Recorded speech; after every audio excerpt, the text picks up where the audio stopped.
ಆತ್ಮೀಯ ವಿದ್ಯಾರ್ಥಿಗಳೇ, ಎಲ್ಲ ನನ್ನ 10ನೇ ತರಗತಿಯ ವಿದ್ಯಾರ್ಥಿಗಳಿಗೆ ಬೆಳಗಿನ ಶುಭ ವಂದನೆಗಳನ್ನು ಸಲ್ಲಿಸ್ತಾ, ನನ್ನ ಹೆಸರು ಚನ್ನಬಸವೇಶ್ವರ ಕೆಸಿ, ಕನ್ನಡ ಭಾಷಾ ಶಿಕ್ಷಕರು, ಶ್ರೀ ರೇವಣಸಿದ್ದೇಶ್ವರ ಪ್ರೌಢಶಾಲೆ ನಿಡಘಟ್ಟ. ಇಲ್ಲಿ ನಾನು ಕರ್ತವ್ಯವನ್ನು ನಿರ್ವಹಿಸ್ತಾ ಇದ್ದೇನೆ. ಪ್ರಿಯ ವಿದ್ಯಾರ್ಥಿಗಳೇ, ಇವತ್ತು ನಾವು ಕವಿಯಾಗಿರುವಂತಹ ಪುರೋಹಿತ ತಿರುನಾರಾಯಣ ಅಯ್ಯಂಗಾರ್ಯ ನರಸಿಂಹಾಚಾರ್ ಇವರು ರಚನೆ ಮಾಡಿರುವಂತಹ ಶಬರಿ ಗೀತನಾಟಕವನ್ನು ನಾವು ನೋಡೋಣ ಮಕ್ಕಳೇ. ಮೊದಲಿಗೆ ಕೃತಿಕಾರರ ಪರಿಚಯ. ಪೂತಿನ ಈ ಕಾವ್ಯನಾಮದಿಂದ ಪ್ರಸಿದ್ಧಿಯನ್ನು ಹೊಂದಿರತಕ್ಕಂಥ ಪುರೋಹಿತ ತಿರುನಾರಾಯಣ ಅಯ್ಯಂಗಾರ್ಯ ನರಸಿಂಹಾಚಾರ್ ಇವರು ಕ್ರಿಸ್ತಶಕ 1905ರಲ್ಲಿ ಜನಿಸ್ತಾರೆ. ಪುರೋಹಿತ ತಿರುನಾರಾಯಣ ಅಯ್ಯಂಗಾರ್ಯ ನರಸಿಂಹಾಚಾರ್ಯ ಎಷ್ಟು ಜನಿಸ್ತಾರೆ ಮಕ್ಕಳೇ? 1905ರಲ್ಲಿ ಜನಿಸ್ತಾರೆ. ಇವರು ಮಂಡ್ಯ ಜಿಲ್ಲೆಯ ಮೇಲುಕೋಟೆಯಲ್ಲಿ ಜನಿಸ್ತಾರೆ. ಎಲ್ಲಿ ಜನಿಸ್ತಾರೆ ಮಕ್ಕಳೇ? ಮಂಡ್ಯ ಜಿಲ್ಲೆಯ ಮೇಲುಕೋಟೆಯಲ್ಲಿ ಜನಿಸ್ತಾರೆ. ಕನ್ನಡ ವಿಶ್ವಕೋಶದ ಭಾಷಾಂತರಕಾರರಾಗಿ ಮೈಸೂರು ವಿಶ್ವವಿದ್ಯಾನಿಲಯದ ಇಂಗ್ಲಿಷ್ ಕನ್ನಡ ನಿಘಂಟು ಸಂಪಾದಕರಾಗಿ ಸೇವೆಯನ್ನು ಸಲ್ಲಿಸಿದ್ದಾರೆ. ಹಲವಾರು ರೀತಿಯ ವಿಶ್ವವಿದ್ಯಾನಿಲಯಗಳಲ್ಲಿ ಸೇವೆಯನ್ನ ಮಹತ್ತರವಾಗಿರ್ತಕ್ಕಂಥ ಸೇವೆಯನ್ನು ಸಲ್ಲಿಸಿದ್ದಾರೆ. ಈ ಕನ್ನಡ ನವೋದಯ ಕವಿಗಳಲ್ಲಿ ಇವರು ಕೂಡ, ಪೂತಿನವರು ಕೂಡ ಒಬ್ಬರು. ಇವರು ಹಲವಾರು ಗೀತನಾಟಕ ಅಂದರೆ ಹಾಡು ಇರುತ್ತೆ, ಕಥೆಯೂ ಇರುತ್ತೆ, ಮತ್ತೆ ನಾಟಕ, ಇದರ ಜೊತೆಗೆ ನಾಟಕಗಳಿಂದ ಕೂಡಿರ್ತಕ್ಕಂಥದ್ದು. ಇವರು ಸಣ್ಣ ಕಥೆಗಳನ್ನು ರಚನೆ ಮಾಡಿದ್ದಾರೆ, ಪ್ರಬಂಧಗಳನ್ನು ರಚನೆ ಮಾಡಿದ್ದಾರೆ, ವಿಚಾರ ಸಾಹಿತ್ಯ, ಹಲವಾರು ರೀತಿಯ ಸಾಹಿತ್ಯ ಪ್ರಕಾರಗಳನ್ನು ರಚನೆ ಮಾಡಿ ನಮ್ಮ ಕನ್ನಡ ಸಾಹಿತ್ಯ ಕ್ಷೇತ್ರಕ್ಕೆ ಅಪಾರವಾಗಿರುವಂತಹ ಕೊಡುಗೆಗಳನ್ನು ಕೊಟ್ಟಿದ್ದಾರೆ. ಇವರು ಹಲವಾರು ರೀತಿಯ ಕೃತಿಗಳನ್ನು ರಚನೆ ಮಾಡಿದರೆ ಗೋಕುಲ ನಿರ್ಗಮನ, ಅಹಲ್ಯೆ, ಶಬರಿ, ವಿಕಟಕ ವಿಜಯ, ಹಂಸದಮಯಂತಿ ಮತ್ತು ಇತರ ರೂಪಕಗಳು, ಹಣತೆ, ರಸ ಸರಸ್ವತಿ, ಗಣೇಶ ದರ್ಶನ, ಶಾರದಾಯಾಮಿನಿ, ಶ್ರೀಹರಿದ್ರ ಚರಿತೆ, ರಥಸಪ್ತಮಿ ಇವರು ರಚನೆ ಮಾಡಿರುವಂತಹ ಮೂಲ ಕೃತಿಗಳಾಗಿದ್ದಾವೆ. ಇವರ ಹಂಸದಮಯಂತಿ ಮತ್ತು ಇತರ ರೂಪಕಗಳು ಈ ಕೃತಿಗೆ ಕೇಂದ್ರ ಸಾಹಿತ್ಯ ಅಕಾಡೆಮಿ ಪ್ರಶಸ್ತಿ ದೊರೆತಿದೆ.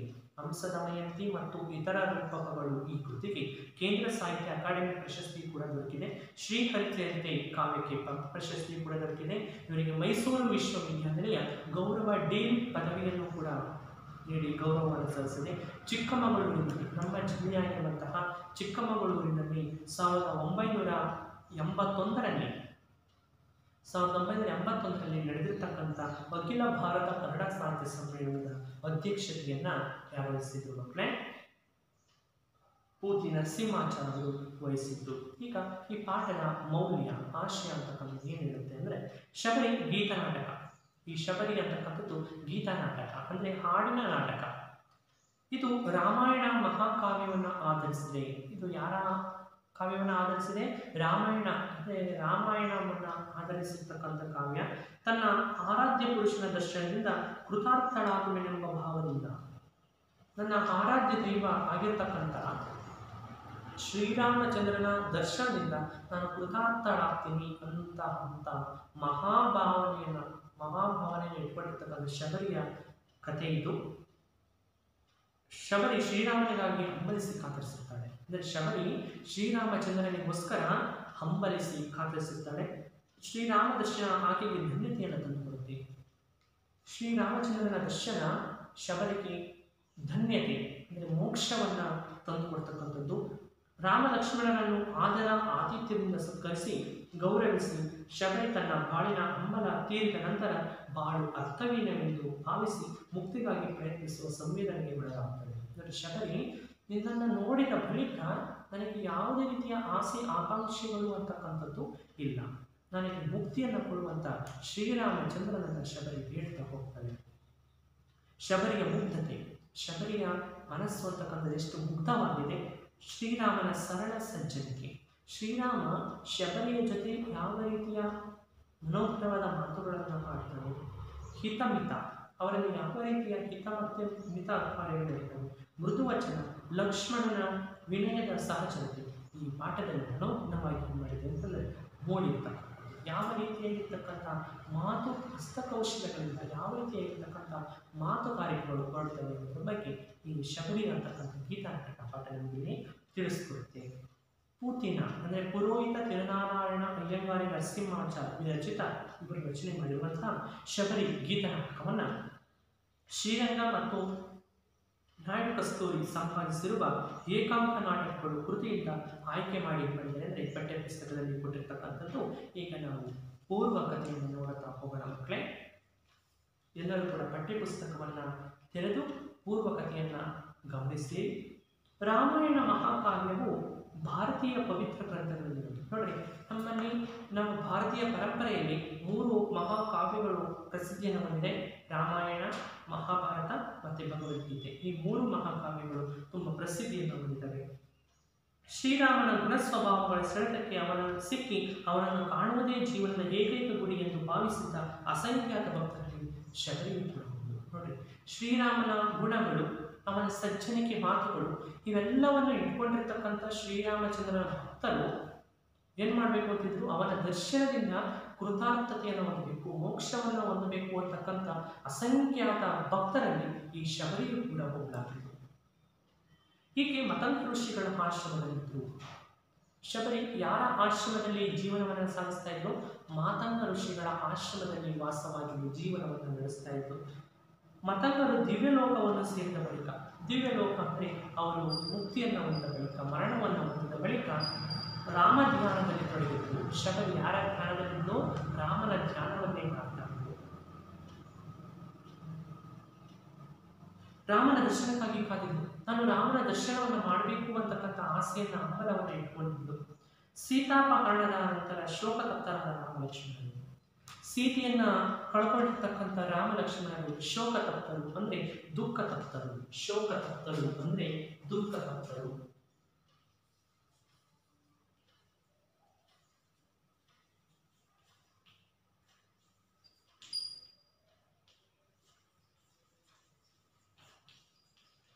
ಶೋಕತಪ್ತರಾಗಿರ್ತಕ್ಕಂಥ, ದುಃಖದಿಂದ ಕೂಡಿರ್ತಕ್ಕಂಥ ರಾಮ ಲಕ್ಷ್ಮಣರು ಏನ್ ಮಾಡ್ತಾರೆ ಅಂದ್ರೆ ಸೀತಾಮಾತೆಯನ್ನು ಹುಡುಕ್ತಾ ಬರ್ತಾರೆ. ತಪಸ್ವಿಯಾದ ಧನು ಎಂಬುವರ ಸೂಚನೆಯಂತೆ ಹುಡುಕ್ತಾ ಹುಡುಕ್ತಾ ಕಾಡಿನಲ್ಲಿ ಬರ್ತಾರೆ. ಕಾಡಿನಲ್ಲಿ ಒಬ್ಬ ರಾಕ್ಷಸ ಋಷಿಯಾಗಿರ್ತಕ್ಕಂಥ ಧನು ಮಹರ್ಷಿ ಅಂತಕ್ಕಂಥವನು ಈ ರಾಮಲಕ್ಷ್ಮಣರ ಕಣ್ಣಿಗೆ ಕಂಡು ರಾಮಲಕ್ಷ್ಮಣರಿಗೆ ಧನು ಮಹರ್ಷಿ ಇರ್ತಾನೆ. ಇಲ್ಲಿ ಆಶ್ರಮ, ಮತಂಗ ಋಷಿಗಳ ಆಶ್ರಮ ಇದೆ, ಅಲ್ಲಿ ಹೋಗಿ ನಿಮಗೆ ಏನಾದರೂ ಸುಳಿವು ಸಿಗ್ಬೋದು ಅಂತ ರಾಮಲಕ್ಷ್ಮಣರಿಗೆ ಮತಂಗ ಆಶ್ರಮಕ್ಕೆ ಹೋಗಿ ಅಂತ ಧನು ಮಹರ್ಷಿ ಹೇಳಿ ಕಳಿಸ್ತಾರೆ.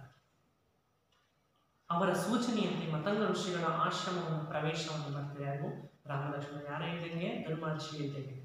ಅಲ್ಲಿ ಶ್ರೀರಾಮನ ಬರುವಿಕೆಗಾಗಿ ಕಾದು ಕಾದು ಕಾತರಿಸಿ ಮುಪ್ಪಾಗಿ ಭಕ್ತಿಯೇ ರೂಪುಗೊಂಡಂತೆ ಇದ್ದ ಶಬರಿಯನ್ನು ನೋಡ್ತಾರೆ. ಶ್ರೀರಾಮಚಂದ್ರನನ್ನು ಕಾದು ಕಾದು ಇವತ್ತು ಬರ್ತಾನೆ, ನಾಳೆ ಬರ್ತಾನೆ ಅಂತ ಹಲವಾರು ರೀತಿಯ ಭಕ್ಷ್ಯಭೋಜ್ಯಗಳನ್ನು ತಯಾರಿಸಿಕೊಂಡು ಶ್ರೀರಾಮ ಇವತ್ತು ಬರ್ತಾನೆ, ನಾಳೆ ಬರ್ತಾನೆ ಅಂತ ಕಾದು ಕಾದು ಕಾದು ಏನಾಗಿದ್ದು ಶಬರಿ ತಪಸ್ಸನ್ನು ಆಚರಿಸಿ ಮುಪ್ಪಾಗಿತ್ತು, ಅಂದರೆ ವಯಸ್ಸಾಗಿತ್ತು. ತನ್ನ ಆರಾಧ್ಯ ದೈವ ಶ್ರೀರಾಮನನ್ನು ಕಂಡು ಆನಂದಿಸಿ ಧನ್ಯತೆಯ ಭಾವವನ್ನು, ಮುಕ್ತಿಯನ್ನು ಬಯಸಿದಾಗ ಆ ಶಬರಿಗೆ ಶ್ರೀರಾಮನ ಮುಕ್ತಿಯನ್ನು ಕಳುಹಿಸಿದ ಸಂದರ್ಭದಲ್ಲಿ ಅಂದರೆ ತಪಸ್ಸನ್ನು ಆಚರಿಸಿರ್ತಕ್ಕಂಥ ಶಬರಿ ಯಾವ ರೀತಿಯಾಗಿರ್ತಕ್ಕಂಥ ಮುಕ್ತಿಯನ್ನು ಹೊಂದ್ತಾಳೆ, ಶಬರಿಗೆ ರಾಮಲಕ್ಷ್ಮಣರು ಯಾವ ರೀತಿಯಾಗಿರ್ತಕ್ಕಂಥ ಮುಕ್ತಿಯನ್ನು ಕೊಡ್ತಾರೆ, ಮೋಕ್ಷವನ್ನು ಯಾವ ರೀತಿ ಕರುಣಿಸ್ತಾರೆ ಅನ್ನೋದೇ ಈ ಪಾಠ ನಮಗೆ ಇಲ್ಲಿ ತಿಳಿಸ್ಕೊಡ್ತಕ್ಕಂಥದ್ದು.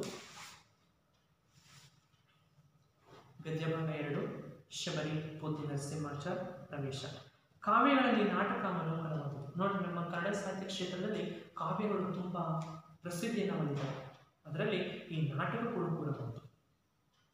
ಗೀತಾ ನಾಟಕಗಳಿವೆ ಅಲ್ವಾ, ಆಮೇಲೆ ಪ್ರವಾಸ ಕಥನಗಳಿದ್ದಾವೆ, ಜನಪದ ಸಾಹಿತ್ಯಗಳಿವೆ, ಹಲವಾರು ರೀತಿಯ ಕಥನ ಕವನಗಳಿದ್ದಾವೆ, ಹಲವಾರು ರೀತಿಯ ಸಣ್ಣ ಕಥೆಗಳಿದ್ದಾವೆ, ಹಲವಾರು ರೀತಿಯ ಕನ್ನಡ ಸಾಹಿತ್ಯ ಕ್ಷೇತ್ರದ ಹಲವಾರು ರೀತಿಯ ಇದನ್ನು ನೋಡ್ತೀವಿ ನಾವು.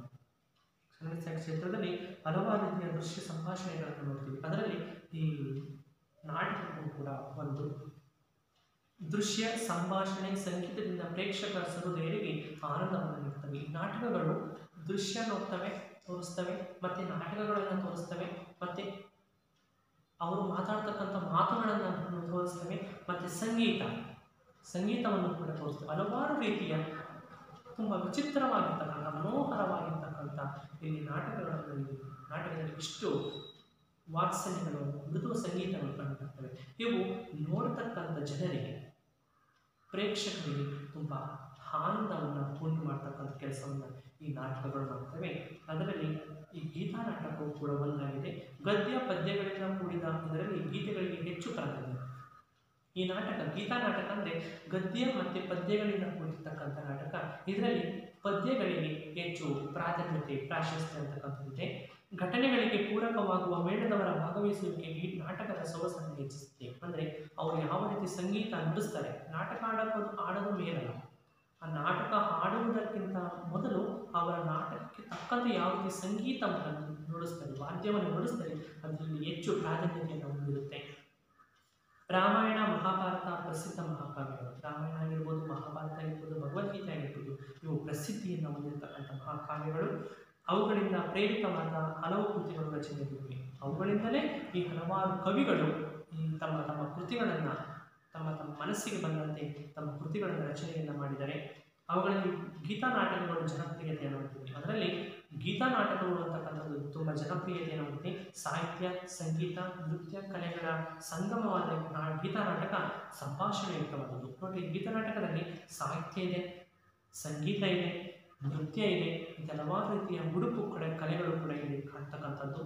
ಪ್ರತಿಯೊಂದು ಪಾತ್ರದ ಹಿರಿಮೆಯೊಂದಿಗೆ ಸಂವೇದನಾಶೀಲವಾಗಿ ಕಥೆಯನ್ನು ನಿರೂಪಿಸುವ ಗುಣ ಈ ಗೀತ ನಾಟಕದ್ದಾಗಿದೆ. ಅಂದರೆ ಹಲವಾರು ರೀತಿಯ ಪ್ರಾವೀಣ್ಯತೆಯಿಂದ ಕೂಡಿರ್ತಕ್ಕಂಥ ನೋಡುಗರ ಮನಸ್ಸಿಗೆ ಆನಂದವನ್ನು ಉಂಟು ಮಾಡತಕ್ಕಂಥ ಕೆಲಸವನ್ನು ಈ ಗೀತಾ ನಾಟಕಗಳಲ್ಲಿ ಕಾಣ್ತವೆ. ಅದೇ ರೀತಿ ಈ ಪೂತಿ ನರಸಿಂಹಾಚಾರ್ಯ ಅವರು ಈ ಶಬರಿ ಅನ್ನುವಂತಹ ಒಂದು ಸಣ್ಣ ಗೀತಾ ನಾಟಕವನ್ನು ನಮ್ಮ ಪಠ್ಯಪುಸ್ತಕದಲ್ಲಿ ಕೊಟ್ಟಿದ್ದಾರೆ. ಮಕ್ಕಳೇ, ಪ್ರಿಯ ವಿದ್ಯಾರ್ಥಿಗಳೇ, ನಾನು ರಾಗಬದ್ಧವಾಗಿ ಈ ಗೀತಾ ನಾಟಕವನ್ನು ಹಾಡ್ತಾ ಹೋಗ್ತೇನೆ. ನೀವು ನೋಡ್ತಾ ಹೋಗಬೇಕು. ಮತ್ತು ನಾನು ಬರೆದಿರ್ತಕ್ಕಂಥ ಕಠಿಣ ಪದಗಳನ್ನು ನೀವು ನಿಮ್ಮ ಒಂದು ಸಣ್ಣ ನೋಟ್ಬುಕ್ನಲ್ಲಿ ಬರಿತಾ ಹೋದರೆ ನಿಮಗೆ ನಾನು ಮಾಡಿರ್ತಕ್ಕಂಥ ಪಾಠಗಳಿಗೆ ಆದಷ್ಟು ಪೂರ್ಣವಾಗಿ ಅರ್ಥ ಆಗುತ್ತೆ ಅಂತ ಹೇಳ್ತಾ ನಾನು ಪದ್ಯವನ್ನು ಸ್ಟಾರ್ಟ್ ಮಾಡೋಣ. ಮಕ್ಕಳೇ, ಶಬರಿ ಪಾಠವನ್ನು ಸ್ಟಾರ್ಟ್ ಮಾಡೋಣ. ಮತಂಗಾಶ್ರಮದಲ್ಲಿ ತನ್ನ ಪರ್ಣಶಾಲೆಯ ಮುಂದಿನ ವನದಲ್ಲಿ ಶಂಭು ಹಂಪಲ್ಗೊಂಡಿದ್ದ. ಮತಂಗಾಶ್ರಮದಲ್ಲಿ ಪರ್ಣಶಾಲೆ, ಪರ್ಣ ಅಂದರೆ ಕುಟೀರ, ಪರ್ಣ ಅಂದ್ರೇನು? ಕುಟೀರ.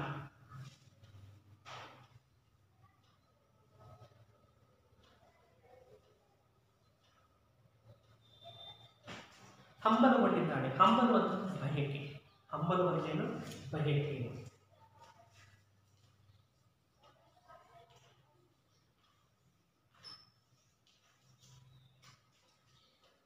ಹಂಬಲಿಸಿದರೆ ಶ್ರಮಣಿಯಂತೆ ರೂಪ.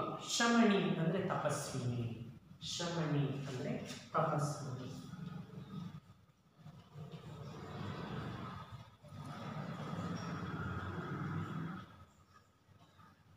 ಶ್ರಮಣಿಯಂತೆ ಕಾಣ್ತಿದ್ರೆ ರೂಪ.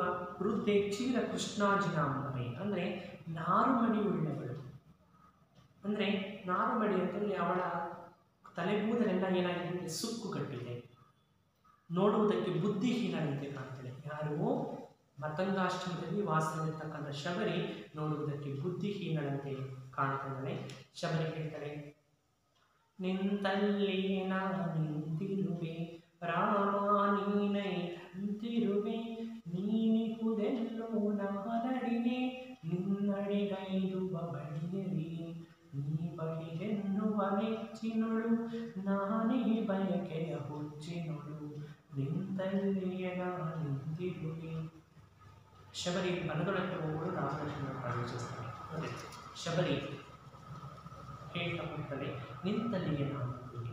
ಶ್ರೀರಾಮಚಂದ್ರ, ನಾನು ನಿನಗೋಸ್ಕರ ಏನು ಮಾಡ್ತೇನೆ? ತಪಸ್ಸನ್ನು ಆಚರಿಸ್ತೇನೆ, ನಿನಗೋಸ್ಕರ ಧ್ಯಾನವನ್ನು ಮಾಡ್ತೀನಿ. ರಾಮ, ನೀನು ಯಾವತ್ತ ನನಗೆ ಬರ್ತೀಯ? ಏನನ್ನು ಬರ್ತೀನಿ? ನನಗೋಸ್ಕರ ನೀನು ಏನನ್ನು ತಗೊಂಡ್ಬರ್ತೀಯ? ನೀನಿಲ್ಲ ರಾಮ, ನೀನು ಎಲ್ಲದೀಯ ಅಂತ ನನಗೆ ಗೊತ್ತಿಲ್ಲ. ನೀನು ಯಾವದಲ್ಲಿ ಯಾವ ದಿಕ್ಕಿನಲ್ಲಿದೆಯಾ ಅಂತ ನನಗೆ ಗೊತ್ತಿಲ್ಲ. ನಾನು ಯಾವಾಗ ನಿನ್ನ ಬಳಿ ಸೇರ್ತೀನಿ, ನಿನ್ನ ಜೊತೆ ನಾನು ಯಾವಾಗ ಸೇರ್ತೀನಿ, ನೀನು ಯಾವಾಗ ಬರ್ತೀಯ ಅಂತಕ್ಕಂಥ ಆಸೆ ನನ್ನಲ್ಲಿ ಯಾವಾಗ ಬರ್ತೀಯ? ನಿನ್ನ ಬಯಕೆಯೇ ನನಗೆ ಹುಚ್ಚೆನಿಸಿದೆ. ಅಂದರೆ ನಿನ್ನ ಬಯಕೆ, ನಿನ್ನ ನೋಡುವಂತಹ ಆಸೆ ನನಗೆ ತುಂಬ ಹೆಚ್ಚಾಗಿದೆ. ನಾನು ನಿಂತಲ್ಲಿ ನಾನು ನಿಂತಿರುವೆ, ಅಂದರೆ ನಾನು ಸದಾ ನಿನ್ನ ಧ್ಯಾನವನ್ನೇ ಮಾಡ್ತಾ ಇದ್ದೀನಿ ಅಂತ ವನದೊಳಗೆ ಅಂದರೆ ಆ ಹೂವಿನ ತೋಟದ ಒಳಗಡೆ ಹೋಗ್ತಾನೆ. ರಾಮ ಲಕ್ಷ್ಮಣ ಪ್ರವೇಶವನ್ನು ಮಾಡ್ತಾರೆ. ಯಾಕೆಂದರೆ ಯಾಕೆ ಪ್ರವೇಶ ಮಾಡ್ತಾನೆ ಅಂದರೆ ಅವ್ರು ಧನು ಮಹರ್ಷಿ ಹೇಳಿದಾಗ ಇಲ್ಲಿ ಮತಂಗ ಋಷಿ ಆಶ್ರಮಕ್ಕೆ ಹೋಗ್ರಿ ಅಂತ, ಅದಕ್ಕೋಸ್ಕರ ಅವರು ಪ್ರವೇಶವನ್ನು ಮಾಡ್ತಾರೆ. ರಾಮ ಹೇಳ್ತಾ ಬರ್ತಾನೆ, ದೊರೆವಣೆ ಸೀತೆ ಭೂಮಿ ಜಾತಿ ಆತ್ಮ ಕಾಮ ಕಲ್ಪನತೆ, ದೊರೆವಣೆ ಚೆಲುವೆ ಎರೆವೆ ಎರೆವೆ ಗಿರಿವನವೆ ಬೇಡುವೆ, ದೊರೆಯಡೆ ದೊರೆವಣೆ ಅವಳ ನೆಲೆಯಾರು ಹರಿಯಿರೆ, ಪೇಳಿ ಎನ್ನರಿಸಿದರೆ ಈ ಬೆಳೆಗಳ ನಿನ್ನದೇ ಬೆಳೆಗಳ ಈಚೆಗೊಳಿಸುವುದಲ್ಲ. ರಾಮ ಹೇಳ್ತಾ ಬರ್ತಾನೆ, ದೊರೆವಣೆ ಸೀತೆ, ನನ್ನ ಸೀತೆ ನನಗೆ ಸಿಗ್ತಾಳ. ಭೂಮಿ ಜಾತೆ ಅಂದರೆ ಭೂಮಿ ತಾಯಿಯ ಮಗಳು, ಈ ಭೂಮಿ ತಾಯಿಯ ಮಗಳಾಗಿರ್ತಕ್ಕಂಥ ನನ್ನ ಸೀತೆ ನನಗೆ ಸಿಗ್ತಾಳ. ಆತ್ಮ ಕಾಮ ಕಲ್ಪನತೆ ಅಂದರೆ ನನ್ನ ಮನಸ್ಸಿನಲ್ಲಿ ಸದಾ ನೆಲೆಸಿರ್ತಕ್ಕಂಥ ಸೀತಾಮಾತೆ ನನಗೆ ಸಿಗ್ತಾಳ. ದೊರೆವಣೆ ಚೆಲುವೆ, ನನ್ನ ಚೆಲುವೆ ನನಗೆ ಸಿಗ್ತಾಳ. ಎರವೆ ಎರವೆ ಹೇಳಿ ಹೇಳಿ ಗಿರಿವನಗಳೇ ನನಗೆ ಹೇಳಿರಿ, ದೊರೆವಣೆ ದೊರೆಯ ನನಗೆ ಸಿಗ್ತಾಳ ಸಿಗಲ್ವ ಹೇಳಿ. ಅವಳ ನೆಲೆಯಾರು ಇಲ್ಲಿ ಅಂದರೆ ಅವಳು ಎಲ್ಲಿದ್ದಾಳೆ ಅಂತ ನಿಮಗೇನಾದರೂ ಗೊತ್ತಿದೆಯಾ? ಪೇಳಿ ನಂದರಿಸಿದರು ಅಂದರೆ ನನ್ನ ಬೆಳೆದು ನನಗೆ ಸಿಗ್ತಾಳ ಅದು ಏನು ಮಾಡ್ತಾನೆ. ನನಗೆ ಶ್ರೀರಾಮಚಂದ್ರ ಗಿಡ ಮರ ಪಕ್ಷಿ ಗುಡ್ಡ ಪ್ರದೇಶಗಳನ್ನು ಕುರಿತು ಪ್ರಶ್ನೆಯನ್ನು ಹಾಕ್ತಾನೆ, ದೊರೆತಳ ಅಂತ.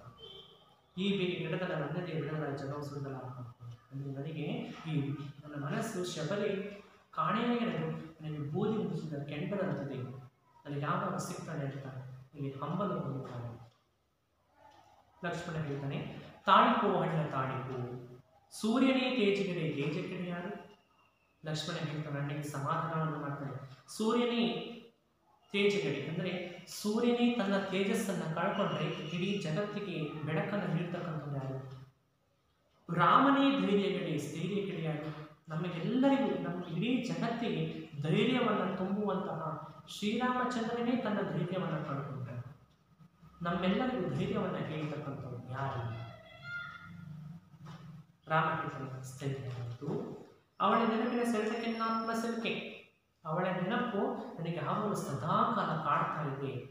ಎನ್ನ ಬಗೆಗಳಿವಾರ್ಯವೀ ಶೋಕದೇವಿಗೆ ಅಂದರೆ ಸೀತಾಮಾತೆ ಕಳ್ಕೊಂಡಿರ್ತಕ್ಕಂಥದ್ದು ನನಗಾಗಿ ನನಗೋಸ್ಕರವಾಗಿ ಬಂದಿರತಕ್ಕಂಥ ಸಂಕಟವಾಗಿದೆ. ಈಗೋ ನೋಡು ಲಕ್ಷ್ಮಣ ತಾಪಸರ ಬೇಡು. ತಾಪಸರ ಅಂದರೆ ತಪಸ್ವಿಗಳ,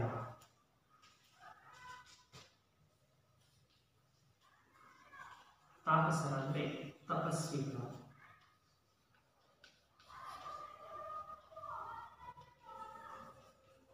ಬೀಡು ಅಂದರೆ ವಾಸ ಮಾಡುವ ಮನೆ. ತಾಪಸರ ಅಂದರೆ ತಪಸ್ವಿಗಳ, ಬೀಡು ಅಂದರೆ ವಾಸ ಮಾಡುವ ಮನೆ. ಈಗೋ ನೋಡು ಲಕ್ಷ್ಮಣ, ರಾಮ ಹೇಳ್ತಾನೆ, ಈಗೋ ನೋಡು ಲಕ್ಷ್ಮಣ ತಾಪಸರ ಬೀಡು ಅಂದರೆ ತಪಸ್ವಿಗಳು ವಾಸ ಮಾಡುವಂತಹ ಮನೆ ಇಲ್ಲಿ ಕಾಣ್ತಾ ಇದೆ, ಆಶ್ರಮ ಕಾಣ್ತಾ ಇದೆ. ಇದನ್ನು ನೋಡು ಮರುಪಡಿಸಿದ ಮೃಗಗಳ ಪಾಡು. ಇಲ್ಲಿಗೆ ಹೋದರೆ ಶಬರಿ ಇದ್ರೆ, ಇಲ್ಲಿ ಹೋದರೆ ಸೀತೆಯ ಬಗ್ಗೆ ನನಗೇನಾದರೂ ಸುಳಿವು ಸಿಗುತ್ತಾ ನೋಡೋಣ ಪಾತ್ರ ಮಾಡ್ತಾನೆ ಅಂದರೆ ರಾಮ ಲಕ್ಷ್ಮಣರು. ಲಕ್ಷ್ಮಣ ಹೌದು ದುಡ್ಡ ಚಿತ್ರಕೂಟವೇ ಮನಕ್ಕೆ ಬರು. ಹೌದು ನಿಜ, ಚಿತ್ರಕೂಟವೇ ನನ್ನ ಮನಸ್ಸಿಗೆ ಬರ್ತಾ ಇದೆ. ಜೊತೆಯೊಳಗೆ ಅತ್ತಿಗೆಯಿದ್ದ ಬಗೆಯಂತಹುದು. ಆ ಚಿತ್ರಕೂಟದಲ್ಲಿ ನಮ್ಮ ಜೊತೆ ನಮ್ಮ ಅತ್ತಿಗೆ ಇದ್ದಾಗ ಎಷ್ಟು ಸಂತೋಷ ಅಂತಕ್ಕಂಥದ್ದಾಗ್ತಾ ಇತ್ತು. ಆ ಪಾಪಿ ನಾನು ಮಹಾಪಾಪಿ, ನಾನು ಆಕೆಯನ್ನು ಒಂಟಿಯೊಳ್ಳೆ ಬಿಟ್ಟೆ, ನಾನು ಆಕೆಯನ್ನು ಒಂಟಿಯಾಗಿ ಬಿಟ್ಬಿಟ್ಟೆ. ಎನ್ನ ಅಹಂಕಾರಕ್ಕೆ ಮನ್ನಣೆ ಕೊಟ್ಟೆ, ನನ್ನ ಅಹಂಕಾರಕ್ಕೆ ಒಳ್ಳೆಯ ಮನ್ನಣೆ ಅಂತಕ್ಕಂಥದ್ದು ಸಿಕ್ತು. ನನಗೆ ಅಹಂಕಾರ ಅಂತಕ್ಕಂಥದ್ದು ಒಳ್ಳೆಯ ಮನ್ನಣೆ ಅಂತಕ್ಕಂಥದ್ದು ಸಿಗ್ತಾರೆ. ರಾಮ ಹೇಳ್ತಾನೆ ಮತ್ತೆ, ಮರುಗದಿರು ತಮ್ಮಯ್ಯ ಆದುದಾಯಿತು, ನಿಮ್ಮನಿಂದ ದೈವ ಮರುಳು ಮಾಡಿತ್ತು, ಧನುಪೇದಾರಿಯೊಳೆ ನಾವು ಬಂದಿಹವೇ, ಶಮಣಿ ಆಶ್ರಮವಿದುವೆ ಅಗೋ ಲಕ್ಷ್ಮಣ ಹತ್ತ ಆಗೋದೇ ಮರುಳು, ನಮ್ಮೆಡೆಗೆ ಬರುತ್ತಿರುವುದು ಏನಿದರ ಹುರುಳು. ರಾಮ ಹೇಳ್ತಾನೆ, ಮರುಗದಿರು ತಮ್ಮಯ್ಯ, ಸಂಕಟ ಪಡಬೇಡ ತಮ್ಮ, ಆದುದಾಯಿತು ಆದುದಾಯಿತು, ಹಣೆಬರಕ್ಕೆ ಹೊಣೆಯಾಯಿತು, ಆದುದಾಯಿತು, ನಮ್ಮ ನಿಂತ ದೈವ ಮರುಳು ಮಾಡಿತ್ತು. ಇದೆಲ್ಲ ದೈವ ಸಂಕಲ್ಪ, ನಾನೇನೂ ಮಾಡಿರೋದಲ್ಲ. ಇದೆಲ್ಲ ದೈವ ಸಂಕಲ್ಪ. ಸೀತಾಮಾತೆ ಅಪಾರ ಆಗಬೇಕು ಅಂತಿತ್ತು, ಅವಳು ಕಡಿಬೇಕು ಅಂತಿತ್ತು, ಅವಳು ಹೋಗಿ ನೀವೇನು ಮಾಡೋಕ್ಕಾಗುತ್ತೆ? ಇದೆಲ್ಲ ದೇವರ ಕರುಣೆ. ನಾವು ಧನುಮಹರ್ಷಿ ಹೇಳಿದ ದಾರಿಯಲ್ಲಿ ಈಗ ಬಂದಿದ್ದೀವಿ. ಶಮನಿ ಆಶ್ರಮ ಇದು ತಪಸ್ವಿನಿಯ ಆಶ್ರಮ. ಇದು ಶಮನಿ ಅಂದರೆ ತಪಸ್ವಿನಿಯ ಆಶ್ರಮ ಇಲ್ಲಿದೆ. ಅಗೋ ಲಕ್ಷ್ಮಣ ಆವುದಿ ಮರುಳು. ಅಲ್ಲಿ ನೋಡು ಲಕ್ಷ್ಮಣ, ಯಾರು ಆ ಅಜ್ಜಿ? ಆ ಅಜ್ಜಿ ನಮ್ಮ ಕಡೆಗೇನೆ ಬರ್ತಾ ಇತ್ತಲ್ಲ, ಏನಿರ್ಬೋದು ಅಂತ ರಾಮ ಲಕ್ಷ್ಮಣನಿಗೆ ಹೇಳ್ತಾನೆ. ಏನಂತ? ಅಲ್ಲಿ ನೋಡಿ ಲಕ್ಷ್ಮಣ, ಯಾರೋ ಅಜ್ಜಿ ನಮ್ಮ ಕಡೆಗೆ ಬರ್ತಾ ಇದೆ, ಏನಿರ್ಬೋದು? ಇದರ ಉರುಳು ಏನು? ಅಜ್ಜಿ ಏನೇನಕ್ಕೆ ನಮ್ಮ ಕಡೆಗೆ ಬರ್ತಾ ಇದ್ದಾಳೆ ಅಂತ ರಾಮ ಲಕ್ಷ್ಮಣನಿಗೆ ಹೇಳ್ತಾನೆ. ಲಕ್ಷ್ಮಣ ಹೇಳ್ತಾನೆ, ಮರೆಗೆ ಬಾ ಅಣ್ಣ, ಕಡೆ ಪಕ್ಕಕ್ಕೆ ಬಾ, ಪರಿಕಿಸುವ. ಆ ಅಜ್ಜಿ ಏನು ಹೇಳ್ತಾನೆ ಅಂತ ನಾವು ನೋಡೋಣ. ಎದುರುಗಡೆ ನಾವಿನನ್ನು ಏನಿತ್ತೋ ಬಲ್ಲ.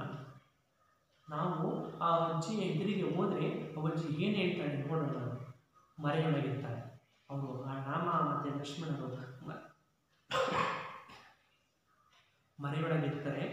ಶಬರಿ ತಳಿರು ಹೂ ಹಣ್ಣು ಹಂಪಲುಗಳನ್ನು ತಡೆಕೊಂಡ್ಕೊಳ್ಳೋ ಕೈ ಹಿಡಿಕೊಂಡು ಬಂದಳು. ಆ ಶಬರಿ ಆ ವನದೊಳಗೆ ಹೋಗ್ತಾಳಲ್ಲ, ವನದೊಳಗೆ ಹೂವು ಹಣ್ಣು ಹಂಪಲುಗಳು, ಹಲವಾರು ರೀತಿಯ ರುಚಿಕರವಾಗಿರ್ತಕ್ಕಂಥ ಹಣ್ಣು ಹೂವು ಹಂಪಲುಗಳನ್ನು ಒಂದು ಪುಟ್ಟಿಯಲ್ಲಿ ತೆಗೆದುಕೊಂಡು ಆಶ್ರಮದ ಹತ್ತಿರ ಬರ್ತಾಳೆ. ಆಶ್ರಮದ ಹತ್ರ ಬಂದು ಮತ್ತೆ ಶಬರಿ ಹೇಳ್ತಾರೆ. ಏನಂತ ಹೇಳ್ತಾಳೆ ಶಬರಿ?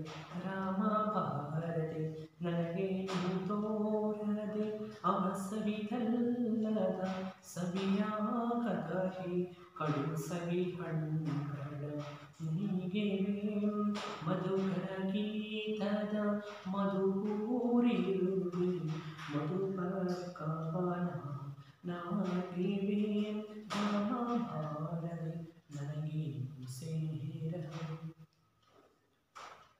ಆ ಹಣ್ಣು ಹಂಪಲುಗಳನ್ನು ಇಟ್ಕೊಂಡು ಹೋಗಿರತಕ್ಕಂಥ ಅಜ್ಜಿ ಶಬರಿ ಹೇಳ್ತಾನೆ, ರಾಮ ಬಾರದೆ ನನಗೇನು ಸೇರದು. ರಾಮನನ್ನು ನೋಡದೆ ನನಗೆ ಎಲ್ಲವೂ ಕೂಡ, ಈ ಹಣ್ಣು ಹಂಪಲುಗಳೆಲ್ಲವೂ ಕೂಡ ನನ್ನ ಮನಸ್ಸಿಗೆ ನನ್ನ ದೇಹಕ್ಕೆ ಸೇರಲ್ಲ. ಅವನು ಸವಿದಲ್ಲದೆ, ಅವನು ತಿನ್ನದೇ ಇರುವಂತಹ ಈ ಹಣ್ಣು ಹಂಪಲುಗಳು, ಅವುಗಳನ್ನು ನಾನು ತಿಂದರೆ ನನಗೆ ರುಚಿ ಅನ್ನೋದು ಬರಲ್ಲ. ಅವನು ತಿನ್ನದೇ ಇರ್ತಕ್ಕಂಥ ಹಣ್ಣು ಹಂಪಲುಗಳನ್ನು ನಾನು ತಿಂದರೂ ಕೂಡ ಅವು ನನಗೆ ರುಚಿ ಅಂತ ಅನಿಸಲ್ಲ. ಮಧುಕರ ಮಧುಕರ ಮಧುಕರ ಅಂದರೆ ಏನು? ಮಧುಕರ ಅಂತಂದರೆ ದುಂಬಿ.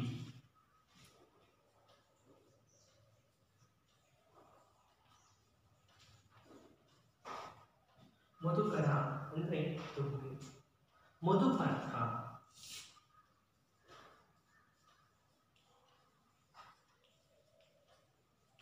ಮಧುಪರ್ಕ ಅಂದರೆ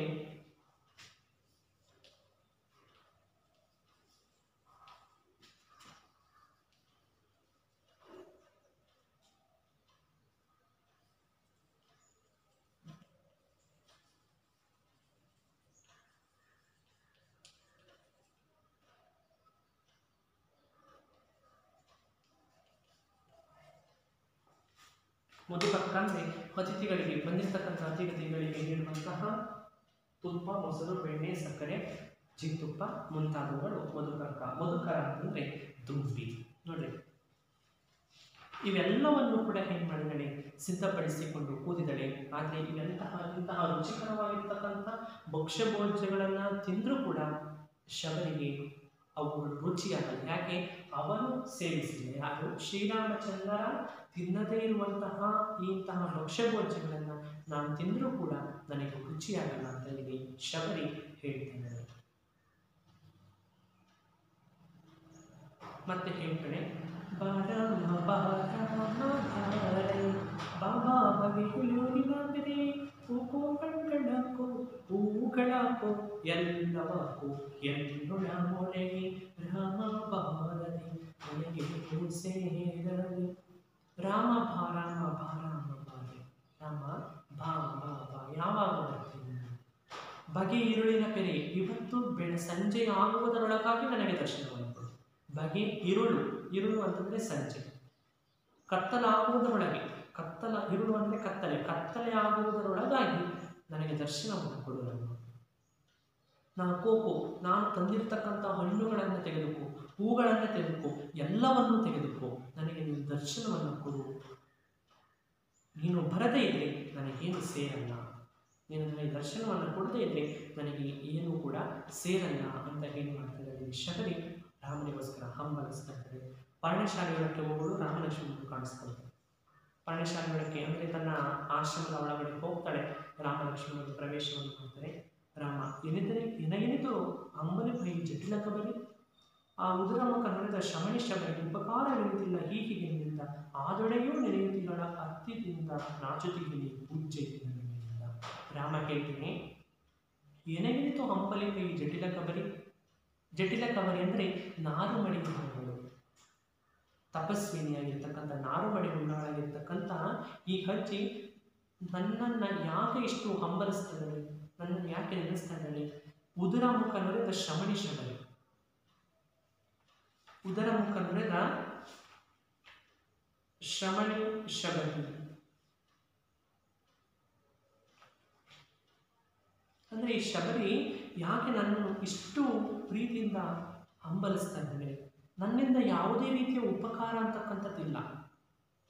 ಶಬರಿಗೆ ನನ್ನಿಂದ ಯಾವುದೇ ರೀತಿಯ ಉಪಕಾರ ಅಂತಕ್ಕಂಥದ್ದಿಲ್ಲ, ಆದರೂ ಕೂಡ ನನ್ನನ್ನು ಇಷ್ಟು ರೀತಿಯಾಗಿ ವರ್ಣನೆಯನ್ನು ಮಾಡ್ತಾ ಇದ್ದಾಳಲ್ಲ, ಏನಿರ್ಬೋದು? ನಾಚುತಿಗೆ ಪೂಜ್ಯೈ ನಲಿಮೆಯಿಂದ ಅಂದರೆ ಇಂತಹ ಭಕ್ತಿ ಇರ್ತಕ್ಕಂಥ ಅಜ್ಜಿ ಪೂಜನೀಯ ಭಾವದಿಂದ ಎಷ್ಟು ನಲಿತಾ ಇದ್ದಾನೆ ಅಂತ ಲಕ್ಷ್ಮಣನನ್ನು ಕುರಿತು ಶ್ರೀರಾಮಚಂದ್ರ ಹೇಳ್ತಾನೆ. ಲಕ್ಷ್ಮಣ, ನಿನ್ನ ನೋಡದೆ ಇಂತೂ ಮುರುಳಾದ ಎನಿಸಿದೆ, ನಿನ್ನ ನೋಡ್ದೇ ಇಷ್ಟೊಂದು ಭಕ್ತಿಯಿಂದ ನೆನೀತಾ ಇದ್ದಾಳನ್ನ, ನಿನ್ನ ನೋಡಿದ ಬಳಿಕ ಏನೋ ಪಡುವುದಿದೆ.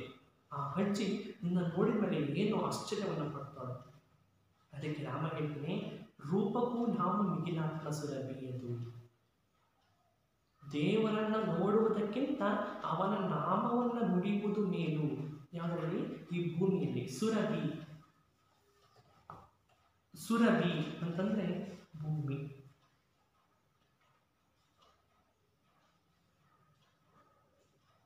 ಸುರಭಿ ಅಂತಂದ್ರೆ ಕಾಮನೆ.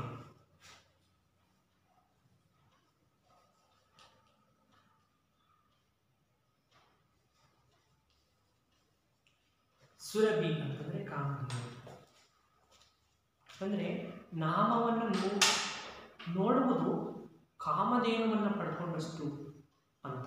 ಅಂದರೆ ರೂಪಕ್ಕೂ ನಾಮ ಮಿಗಿಲಾತ್ಮ ಸುರಭಿಯದು. ಅಂದರೆ ರೂಪವನ್ನು ನೋಡುವುದಕ್ಕಿಂತ ನಾಮವನ್ನು ಮಾಡ್ತಕ್ಕಂಥದ್ದೇ ಮಿಗಿಲು. ಎನ್ನ ಕಾಣುತ್ತಲಿವಳ ಬೆರಗು ತಿಳಿಯುವುದು. ನನ್ನನ್ನು ನೋಡಿದ ಮೇಲೆ ಅವಳು ಏನು ಹೇಳ್ತಾಳೆ ಅನ್ನೋದನ್ನ ಗೊತ್ತಾಗುತ್ತೆ. ಲಕ್ಷ್ಮಿ, ನಿತ್ಯ ನೋಡುತ್ತಾ ಇದ್ದನು ಬೆರಗು ತಡೆಯದಿದೆ, ಪರಕಿಸುವ ಬಾಯಿದನು ಶಮಣಿಯ ಆಶ್ರಮದೇ. ನೋಡೋಣ ಈ ಅಜ್ಜಿ ಏನು ಹೇಳ್ತಾಳೆ, ನೋಡೋಣ ಬಾ ಅಂತ ಮಾಡ್ತಾರೆ. ರಾಮಲಕ್ಷ್ಮಣರು ಹೋಗ್ತಾರೆ. ರಾಮ ಹೇಳ್ತಾನೆ, ನಡೆ ಮುಂದೆ ಲಕ್ಷ್ಮಣ. ರಾಮ ಹೇಳ್ತಾನೆ, ಲಕ್ಷ್ಮಣ ನಡೆ ಮುಂದೆ. ಲಕ್ಷ್ಮಣ ಹೇಳ್ತಾನೆ, ಇಂದು ನೀನೇ ಮುಂದು, ಇವತ್ತು ನೀನು ಮುಂದೆ ಹೋಗು ಅಣ್ಣ, ನಾನಿರುವೆ ಹಿಂದೆ, ಮೊದಲ ದಿಟ್ಟಿಗೆ ನೀನು, ಬಳಿಕ ನಾನು. ಇವತ್ತು ಮೊದಲು ನೀನು ಹೋಗು, ಆಮೇಲೆ ನಾನು ಬರ್ತೀನಿ ಅಂತ ಹೇಳ್ತಾನೆ. ಹೊರಡ್ತಾರೆ. ಒಳಗಡೆ ಎದ್ದು ವಿಶಾಲವಾದ ಶಮಣಿ ಆಶ್ರಮವನ್ನು ತೋರುವುದು. ಇಲ್ಲಿ ನಾಟಕ ಮಾಡ್ತಕ್ಕಂಥ ಸಮಯದಲ್ಲಿ ವೇದಿಕೆಯಲ್ಲಿ ಶಮಣಿ ಆಶ್ರಮ ಅಂತಕ್ಕಂಥ ಕಾಣ್ತದೆ. ದೂರದಲ್ಲಿ ಹಿಂಬದಿಗೆ ವೇದಿ ಇದೆ. ವೇದಿ ಅಂತಂದ್ರೆ ಅಗ್ನಿಕುಂಡ. ವೇದಿ ಅಂದರೆ ಅಗ್ನಿ ಹೊಗೆ ಹೊಸಹ.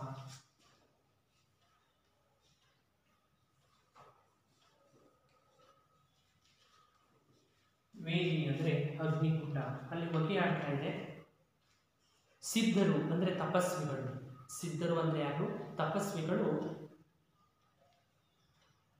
ಅಲಂಕರಿಸಿ ಹೋದ ಭೂಮಿಯನ್ನು ಮಾಡಿದಂತೆ ಆ ವೇದಿಯಲ್ಲಿ ಅಂದರೆ ಆ ಅಗ್ನಿಕುಂಡದ ಸುತ್ತಲೂ ತಪಸ್ವಿಗಳು ಏನು ಮಾಡಿದ್ರು? ಅಲಂಕಾರವನ್ನು ಮಾಡಿ ಹೋಗಿದ್ರು. ಆ ಹೂಗಳಿನ್ನೂ ಬಾಡದಂತಿವೆ. ಅಂದರೆ ಆ ತಪಸ್ವಿಗಳ ಶಕ್ತಿ ಯಾವ ರೀತಿ ಇದೆ ಅನ್ನೋದ್ರ ಬಗ್ಗೆ ನಾವು ಯೋಚನೆ ಮಾಡಬೇಕಾಗುತ್ತೆ. ವೇದಿಯಲ್ಲಿ ಅಗ್ನಿ ಹೊಗೆ ಆಡ್ತಾ ಇದೆ. ಆ ಅಗ್ನಿಕುಂಡದಲ್ಲಿ ಇನ್ನು ಬೆಂಕಿ ಆಡ್ತಾ ಇದೆ, ಹೊಗೆ ಆಡ್ತಾ ಇದೆ. ಶಬರಿ ನಿನ್ನೆ ರಾಮನಿಗೆಂದು ಆರಿಸಿದಿಂದ ಈಗ ಬಾಡಿ ಹೋಗಿರುವ ಹೂವು ನಾವು ಕಂಪಲುಗಳನ್ನು ವಿಂಗಡಿಸುತ್ತಾ ಅವುಗಳ ಜಾಗದಲ್ಲಿ ಹೊಸದನ್ನು ಇಡ್ತಾ ಇದ್ದಾಳೆ. ಅವುಗಳನ್ನು ಉದ್ದೇಶಿಸಿ ಅಂತ ಆಡ್ತಾಳೆ. ನೋಡಿ, ನಿನ್ನೆ ರಾಮ್ ಬರ್ತಾನೆ ಅಂತ ಹಲವಾರು ರೀತಿಯ ಹೂ ಹಣ್ಣುಗಳನ್ನು ಏನು ಮಾಡಿದ್ರು ತಗೊಂಡು ಬಂದಿದ್ರು ಯಾರು ಶಬರಿ. ಅವೆಲ್ಲವೂ ಕೂಡ ಏನಾಗಿದೆ ಇವತ್ತು ಬಾಡಿ ಹೋಗಿದ್ವು. ಆ ಬಾಡಿ ಹೋಗಿರ್ತಕ್ಕಂಥ ಹೂ ಹಣ್ಣು ಹಂಪಲಗಳನ್ನು ತೆಗೆದು ಬೇರೆ ಕಡೆ ಹಾಕಿ ಹೊಸ ಹೂ ಹಣ್ಣು ಹಂಪಲಗಳನ್ನು ಜೋಡಿಸ್ತಾ ಹೇಳ್ತಾಳೆ. ಏನಂತ ಹೇಳ್ತಾಳೆ?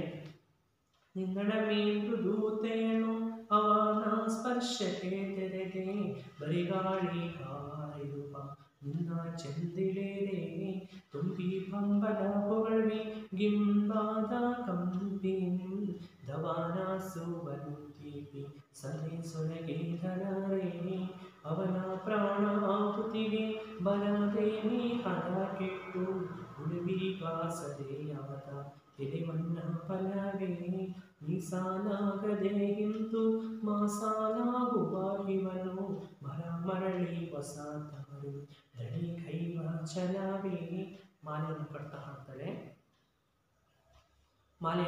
ಹಾಡ್ತಾಳೆ. ನಿನ್ನಳೆ ಮೃದುತೆಯನ್ನು ಅವನ ಸ್ಪರ್ಶಕ್ಕೆ ಅಂತ. ಅಂದರೆ ಇವೆಲ್ಲವೂ ಕೂಡ ಅವನ ಸ್ಪರ್ಶ ಆದರೆ ಎಷ್ಟು ಸುಂದರವಾಗಿರುತ್ತೆ. ಎಲ್ಲವೂ ಕೂಡ ಬಾಳಿ ಬತ್ತಿ ಏನಾಗ್ತದೆ ಅಂದರೆ ಉದುರಿ ಹೋಗ್ತಿರ್ತವೆ. ಅವನ ಪಾದಕ್ಕೆ ಇವೆಲ್ಲವೂ ಕೂಡ ಯಾವಾಗ ಸೇರ್ತವೆ. ಎಲ್ಲ ಹಣ್ಣು ಹಂಪಲುಗಳು ಕೂಡ ಅವನ ರುಚಿಯನ್ನು ಪಟ್ಟರೆ ಎಂತಹ ಮರಗಿಡಗಳಲ್ಲಿರ್ತಕ್ಕಂಥ ಎಲ್ಲ ಹೂ ಹಣ್ಣುಗಳು ಧನ್ಯತೆಯನ್ನು ಹೊಂದಿವೆ. ಅವನು ತಿನ್ನದೇ ಇರತಕ್ಕಂಥ ಹೂಗಳು ಉಳುವಿಗೆ ಆಸರೆಯಾಗಿವೆ. ಉಳುವಿ ಅಂದರೆ ಭೂಮಿಗೆ ಆಸರೆಯಾಗಿದ್ದಾವೆ, ಭೂಮಿಯಲ್ಲಿ ಬಿದ್ದು ಹೋಗ್ತಾ ಇದ್ದಾವೆ. ಮತ್ತೆ ಹೇಳ್ತಾನೆ ಶಬರಿ ಹೇಳ್ತಾನೆ, ಎಂದು ಕಾಮಿನ ರಾಮನ ಎಂದು ಕಾಮಿನ, ನಾನು ರಾಮನನ್ನ ಯಾವಾಗ ನೋಡ್ತೀನಿ. ದಶರಥನ ಪುತ್ರ ಅಂತೆ. ಅವನು ಯಾರ ಪುತ್ರ? ಶ್ರೀರಾಮಚಂದ್ರ ದಶರಥನ ಪುತ್ರ, ಸಾಧು ಜನರ ಮಿತ್ರ, ಎಲ್ಲರಿಗೂ ಕೂಡ ಅವನ ಸ್ನೇಹಿತ. ಧೀರನು, ಶೂರನು, ಗಂಭೀರನು, ಸದ್ಗುಣನೂ ಹೌದು. ಶ್ರೀರಾಮಚಂದ್ರ ಧೀರನೂ ಹೌದು, ಶೂರನೂ ಹೌದು, ಸದ್ಗುಣ ಸಂಪತ್ತು ಉಳ್ತಕ್ಕಂಥವನು. ಅಂಥವನನ್ನು ನಾನು ಯಾವಾಗ ನೋಡ್ತೀನಿ. ವಂಚಿಸುವವರಂಜುವಂತೆ, ಯಾರು ಹೆಂಗೆ ಮಾತಾಡ್ತಾರೋ ಅವ್ರು ಹಂಗೇನೆ ಬಿಲ್ಲ ಹಿಡಿದು ಬರುವನಂತೆ. ಅಂದರೆ ಅವನ ಭಕ್ತರನ್ನ ದ್ವೇಷಿಸ್ತಕ್ಕಂಥವು, ಅವನ ಭಕ್ತರಿಗೆ ನೋವನ್ನು ಉಂಟು ಮಾಡಿದರೆ ಅವನು ಬಿಲ್ಲನ್ನು ಹಿಡಿದು ಬರ್ತಾನೆ. ಆದೊಡೆಯುವುದು ಸೌಮ್ಯನಂತೆ. ಆದರೂ ಕೂಡ ಅವನು ತುಂಬ ಸೌಮ್ಯವನದಿಂದಿರ್ತಕ್ಕಂಥದ್ದು, ಸಂತೋಷದಿಂದಿರ್ತಕ್ಕಂಥವನು. ಹಸುಳೆಯಂತೆ ಕಾಣುತ್ತಾನೆ. ಹಸುಳೆ ಅಂತಂದರೆ ಮಗುವಿನಂತೆ ಕಾಣ್ತಾನೆ. ನೋಡ್ತಕ್ಕಂಥ ಜನರಿಗೆ, ಭಕ್ತಿಯಿಂದ ನೋಡುವಂತಹ ಜನರಿಗೆ ಅವನು ಮಗುವಿನಂತೆ ಕಾಣ್ತಾನೆ. ಯಾರು? ಶ್ರೀರಾಮಚಂದ್ರ. ಅಂಥವನನ್ನು ನಾನು ಯಾವಾಗ ನೋಡ್ತೀನಿ. ಅರಸು ತನವ ತೊರೆದನಂತೆ. ಅಂದರೆ ಅಯೋಧ್ಯೆಯನ್ನೇ ತೊರೆದಿರ್ತಕ್ಕಂಥವನು. ತವಸಿತನವ ಕೊಂಡನಂತೆ. ತಮ್ಮನೊಡನೆ ಬರಕ್ಕೆ ಬರಲು ಮನದಿ ಭಯವೇ ಇಲ್ಲವಂತೆ. ಅಂದರೆ ಅವನು ಅರಣ್ಯದಲ್ಲಿ ಏನು ಮಾಡ್ತಾ ಇದ್ದಾನೆ? ಸಂಚಾರವನ್ನು ಮಾಡ್ತಾನೆ. ಅವನ ಮನಸ್ಸಿನಲ್ಲಿ ಭಯ, ಸಂಶಯ ಅಂತಕ್ಕಂಥದ್ದೇ ದೂರ ಇರುತ್ತೆ. ಅವನಿಗೆ ಯಾವುದೇ ರೀತಿ ಜಗತ್ತನ್ನಾಡುವಂತಹ ಪರಮಾತ್ಮನಾಗಿದ್ದಾನೆ. ಯಾರು? ಶ್ರೀರಾಮಚಂದ್ರ. ಕೆಟ್ಟ ಕನಸಿನಿರುಳ ಕಳೆಯುವ ಸುಪ್ರಭಾತದಂತನವನು. ಎಲ್ಲರಿಗೂ ಕೆಟ್ಟ ಕನಸುಗಳು ಯಾರು ಬೀಳ್ತವೋ ಅವರ ಆ ಕೆಟ್ಟ ಕನಸುಗಳನ್ನೆಲ್ಲ ಹೋಗಲಾಡಿಸಿ ಒಳ್ಳೆಯ ಸುಖಕರವಾಗಿರ್ತಕ್ಕಂಥ ಕನಸುಗಳನ್ನು ನೀಡ್ತಕ್ಕಂಥವನು. ಸುಪ್ರಭಾತದಂತನವನು. ಗುರು ಸಿದ್ಧರ ಮೆಚ್ಚಿದಂಥ ಸನ್ಮಂಗಳ ಮೂರ್ತಿ. ಗುರುಗಳೇ ಅಂದರೆ ಶ್ರೀರಾಮಚಂದ್ರನ ಗುರುಗಳೇ ಏನು ಮಾಡಿದರೆ ಅವನನ್ನು ಮೆಚ್ಚಿದರೆ. ಅಂತಹ ಸನ್ಮಂಗಳ ಮೂರ್ತಿ ಅಂದರೆ ಎಲ್ಲರಿಗೂ ಕೂಡ ಮಂಗಳವನ್ನೇ ಉಂಟು ಮಾಡುವಂತಹ ಮೂರ್ತಿಯಾಗಿದ್ದಾನೆ. ಯಾರು? ಶ್ರೀರಾಮಚಂದ್ರ. ಅಂತಹ ಶ್ರೀರಾಮಚಂದ್ರನನ್ನು ನಾನು ಯಾವಾಗ ನೋಡ್ತೀನಿ ಅಂತಕ್ಕಂಥ ಹಂಬಲವನ್ನು ಮಾಡ್ತಿದ್ದಾಳೆ ಶಬರಿ. ವ್ಯಕ್ತಪಡಿಸ್ತಾ ಇದ್ದಾಳೆ. ಕಟ್ಟಿದ ಮಾಲೆಗೆ ಮುದ್ದಿಕ್ಕುಗಳು.